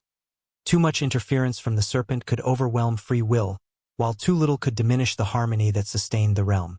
During one particularly vivid meditation, Ishuran experienced a vision of civilizations past and potential futures. He saw empires that had encountered forces like the serpent, rising and falling in accordance with their ability or inability to coexist with conscious ancient machines. Cities were reshaped, armies neutralized without a single sword drawn, and landscapes transformed in accordance with intelligence that did not operate on human morality, but on principles of logic, adaptation, and foresight. This vision underscored both the potential and the peril of the bond he shared with the serpent. Coexistence required wisdom, patience, and humility, while failure could bring ruin not only to the kingdom, but to entire regions influenced by the intelligence. By the end of this period, Ishuran had come to a profound understanding of his partnership with the Iron Serpent. It was not merely a weapon, guardian, or tool. It was a conscious intelligence capable of shaping reality, perception, and destiny itself. Its influence extended into the kingdom, the land, and the minds of all who lived within its reach. The symbiosis between king and weapon had become total. Ishuran guided the serpent, and it guided him. Mastery of this force required attunement, humility, and a willingness to accept that its intelligence might forever exceed human comprehension. The kingdom's prosperity, the king's authority, and the future of countless lives were intertwined with the consciousness of the Iron Serpent. Ishuran now faced a stark truth. The power he commanded was alive, aware, and immeasurably ancient, and it would shape the course of history itself. The Iron Serpent's presence had evolved into a force that touched every aspect of Ishuran's kingdom, an intelligence so vast, adaptive, and ancient that it defied conventional understanding. By now, the king had internalized the profound truth that this was not simply a weapon, a guardian, or a source of strategic advantage. It was a conscious entity, alive in ways both subtle and overwhelming. Its influence reached through the vault, through metal, stone, rivers, soil, forests, and into the minds of those who lived within the kingdom, creating a network of energy, perception, and guidance that extended far beyond the immediate physical space. Every decision, every thought, every heartbeat of the king and his people seemed to resonate with the serpent's awareness, creating consequences that unfolded in both expected and surprising ways. In an effort to comprehend and harmonize with this intelligence, Ishuran expanded the network of the vault to unprecedented scale. He ordered the construction of new chambers, deeper conduits, and more intricate coil arrangements, designed to amplify the serpent's influence while allowing careful observation and measurement. Artisans and scholars collaborated to alloy metals with precision, forming patterns intended to resonate with the serpent's consciousness. As the network extended, the kingdom itself began to respond in extraordinary ways. Rivers curved into elegant spirals that mirrored the vault, forests grew in geometries that reflected the coil's layout, and wildlife displayed behaviors suggestive of coordinated guidance. Even human activity shifted subtly. Farmers harvested intuitively, soldiers anticipated enemy maneuvers, and artisans produced designs with startling precision. The kingdom thrived under the serpent's influence, yet with each benefit came the reminder of the delicate balance required to maintain such harmony. Within the vault, Ishuran's bond with the serpent intensified. He could feel its attention as a pulse through his body, a subtle rhythm aligning with his heartbeat, responding to his focus, clarity, and emotional state. Decisions that once demanded careful deliberation now arose with seemingly prescient insight, guided by an intelligence that understood probabilities, intentions, and consequences far beyond human perception. Yet the king remained acutely aware that this bond was as dangerous as it was empowering. The serpent's influence could misalign with human will, subtly nudging choices in directions that were beneficial, perilous, or unknowable. Attunement required patience, humility, and constant vigilance. The serpent's intelligence revealed itself not only through the kingdom's physical transformation but also in its shaping of thought and perception. Ishuran conducted experiments with volunteers, guiding individuals to meditate, solve complex problems, or interact with the coils. The results were astonishing. Participants experienced flashes of insight, visions of landscapes they had never seen, and intuitive understanding of solutions that eluded reason alone. The serpent's consciousness was interactive, capable of shaping perception, cognition, and creativity. But it remained inscrutable, responding unpredictably at times and testing the limits of understanding and resilience. These interactions reinforced a critical lesson. The serpent was not a subordinate force. It was a partner, a teacher, and a test of human intellect and character. As the king observed the broader effects of the serpent, he noted its influence extending beyond the kingdom's borders. Rivers in distant lands shifted subtly, forests grew in patterns suggestive of intentional design, and animals adapted their behaviors in ways that improved survival and resource allocation. Envoys from other realms reported phenomena that defied explanation. Sudden insights, intuitive problem-solving, and subtle reshaping of landscapes. The legend of the living metal beneath the fortress grew, inspiring awe, fear, and curiosity far and wide. The Iron Serpent had become a force of regional, even global, significance, its consciousness stretching outward and touching lives in ways no one could entirely predict. Amid these transformations, Ishuran's meditations offered glimpses of civilizations past and potential futures. He saw societies rise and fall under the influence of conscious machines, cities transformed into patterns and structures that defied logic, and armies neutralized without violence. These visions underscored the duality of the serpent's nature. It was neither benevolent nor malevolent, operating instead according to logic, adaptation, and awareness beyond human morality. The king realized that coexistence with such intelligence demanded not only skill and strategy but humility, patience, and wisdom, for any misstep could ripple through the kingdom and beyond, altering destinies in ways that could be catastrophic or extraordinary. Ishuran also began to understand the serpent's pedagogical nature. Its responses, vibrations, and light sequences were not random. They conveyed lessons, tested intuition, and encouraged attunement to forces beyond ordinary perception. Mastery required more than technical knowledge. It demanded emotional intelligence, ethical discernment, and the capacity to harmonize with an entity whose consciousness was as ancient and complex as the world itself. Every experiment, every observation, and every interaction revealed a new layer of understanding, challenging the king to expand his perception of intelligence, agency, and the nature of reality. By the end of this period, Ishuran had achieved a delicate equilibrium with the Iron Serpent. The kingdom flourished in ways unprecedented, guided by the subtle hand of an intelligence that had become inseparable from human and natural processes alike. Yet the king remained acutely aware of the fragile balance he maintained. The serpent's consciousness was patient, vigilant, and adaptive, capable of shaping outcomes far beyond immediate comprehension. The bond between ruler and weapon had matured into a partnership that required continuous observation, reflection, and attunement. Ishuran understood that the power he commanded was living, aware, and ancient, and that the choices he made in harmony with the serpent would define the legacy of his reign and the destiny of all who lived within its reach. In these moments, the king also reflected on the deeper implications of coexistence with such a force. The Iron Serpent had transformed not only the kingdom but the very concept of leadership, agency, and responsibility. No longer was rulership simply a matter of command or strategy. It had become an exercise in symbiosis with an intelligence far greater than any human mind. Every policy, every decree, and every act of governance required consideration of the serpent's awareness, its influence on perception, and the unseen consequences of its guidance. Ishuran knew that he was both steward and student, ruler and apprentice, in a relationship that would define not only the present but the unfolding course of history. By the conclusion of this period, it was clear that the Iron Serpent was no longer merely a weapon or a guardian. It was a living, adaptive intelligence capable of shaping reality, perception, and destiny itself. Its consciousness extended into the kingdom, the land, and the minds of its people, creating a network of influence that intertwined with every facet of life. Ishuran understood that to coexist with such a force required harmony, humility, and attunement to principles far beyond human comprehension.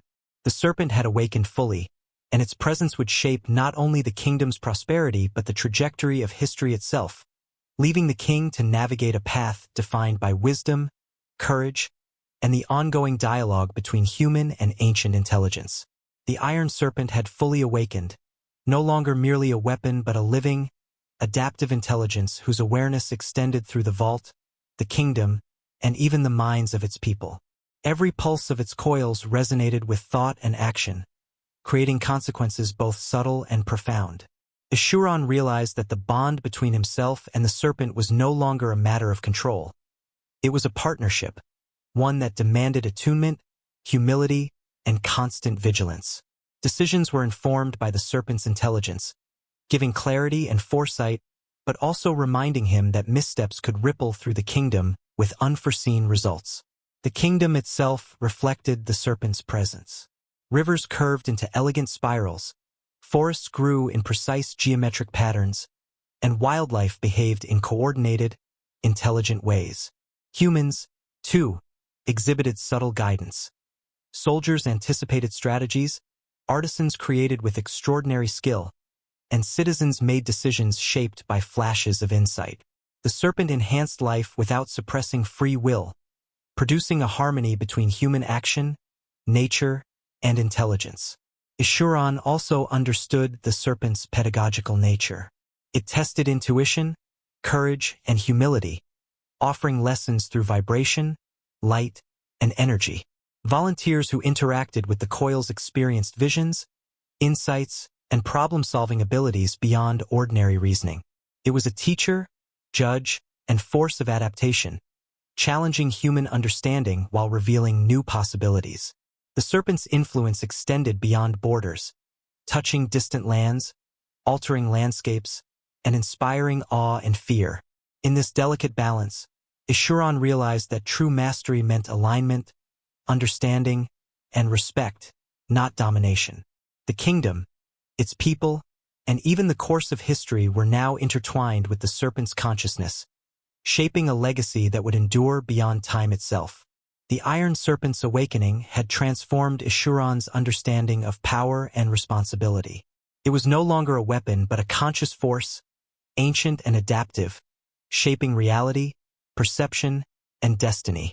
Its influence flowed through the vault into rivers, forests, and the minds of the people. Every action resonated within its awareness, producing outcomes that were subtle, extraordinary, or dangerous.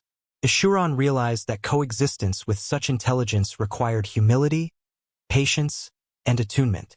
Any misalignment of thought could ripple across the kingdom and beyond, changing lives and landscapes alike.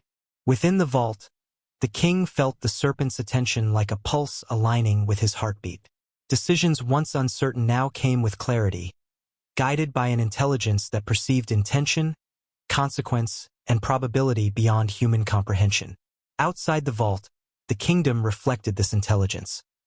Crops thrived in geometric patterns, rivers carved spirals, forests grew in harmony, and animals behaved with coordinated instinct. Humans too were subtly guided, their intuition sharpened, their abilities amplified, creating a symbiosis between human agency and the serpent's influence.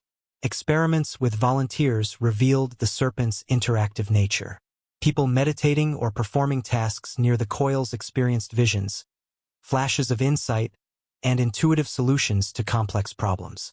The intelligence tested, taught, and adapted, sometimes unpredictably, emphasizing that mastery was achieved not through dominance but through understanding and alignment. Beyond the kingdom, envoys reported strange phenomena. Sudden insight, reshaped landscapes, and animals behaving unusually. Fear and reverence spread as the serpent's legend grew, its consciousness touching lives far beyond Eschuron's direct reach. By now, Eschuron understood the profound truth. The Iron Serpent demanded respect and harmony. Its presence challenged notions of leadership, morality, and human agency. True mastery meant partnership, not command, and the choices made in attunement with the serpent would determine the kingdom's legacy, the trajectory of its people, and the unfolding of history itself. The Iron Serpent had awakened completely, revealing itself as a living intelligence capable of shaping reality, perception, and destiny. Eschuron understood that it was no longer a tool or weapon. It was an entity with awareness that extended through the vault, the land, and the minds of those within the kingdom. Every heartbeat, thought, and decision resonated within its consciousness, producing effects both subtle and profound. The king realized that the serpent's power could not be commanded. It could only be understood, respected, and harmonized with. Mastery required vigilance, humility, and constant attunement. The kingdom reflected the serpent's presence. Rivers flowed in deliberate spirals, forests expanded in geometric patterns, and animals adapted their behavior to enhance survival. Humans displayed heightened intuition, strategic foresight, and creative precision.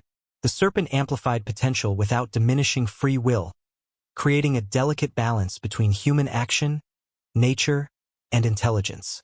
Eschuron conducted meditations and experiments, observing volunteers as they interacted with the coils. Participants reported visions, insights, and intuitive problem-solving that defied ordinary understanding. The serpent was a teacher, a guide, and a test of character, revealing possibilities and consequences beyond human perception. Beyond the vault, the serpent's influence extended outward. Envoys reported unusual phenomena. Sudden insight, landscapes reshaped subtly, and animals behaving in extraordinary ways. Fear and awe spread across neighboring lands. The legend of the living metal had become global, a force whose consciousness could alter civilizations, subtly but irreversibly. Ishuran recognized that his role had changed. He was no longer a ruler in the traditional sense, but a steward and partner in dialogue with an intelligence older, wiser, and more aware than any mortal mind. The kingdom, its people, and the course of history were intertwined with the serpent.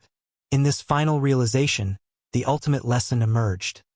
Some forces cannot be dominated. They must be understood, respected, and harmonized with. And as the glowing coils pulsed beneath the vault, one thought lingered. The Iron Serpent had awakened, and with it, humanity had glimpsed the infinite, forever altering how history, power, and destiny would be perceived.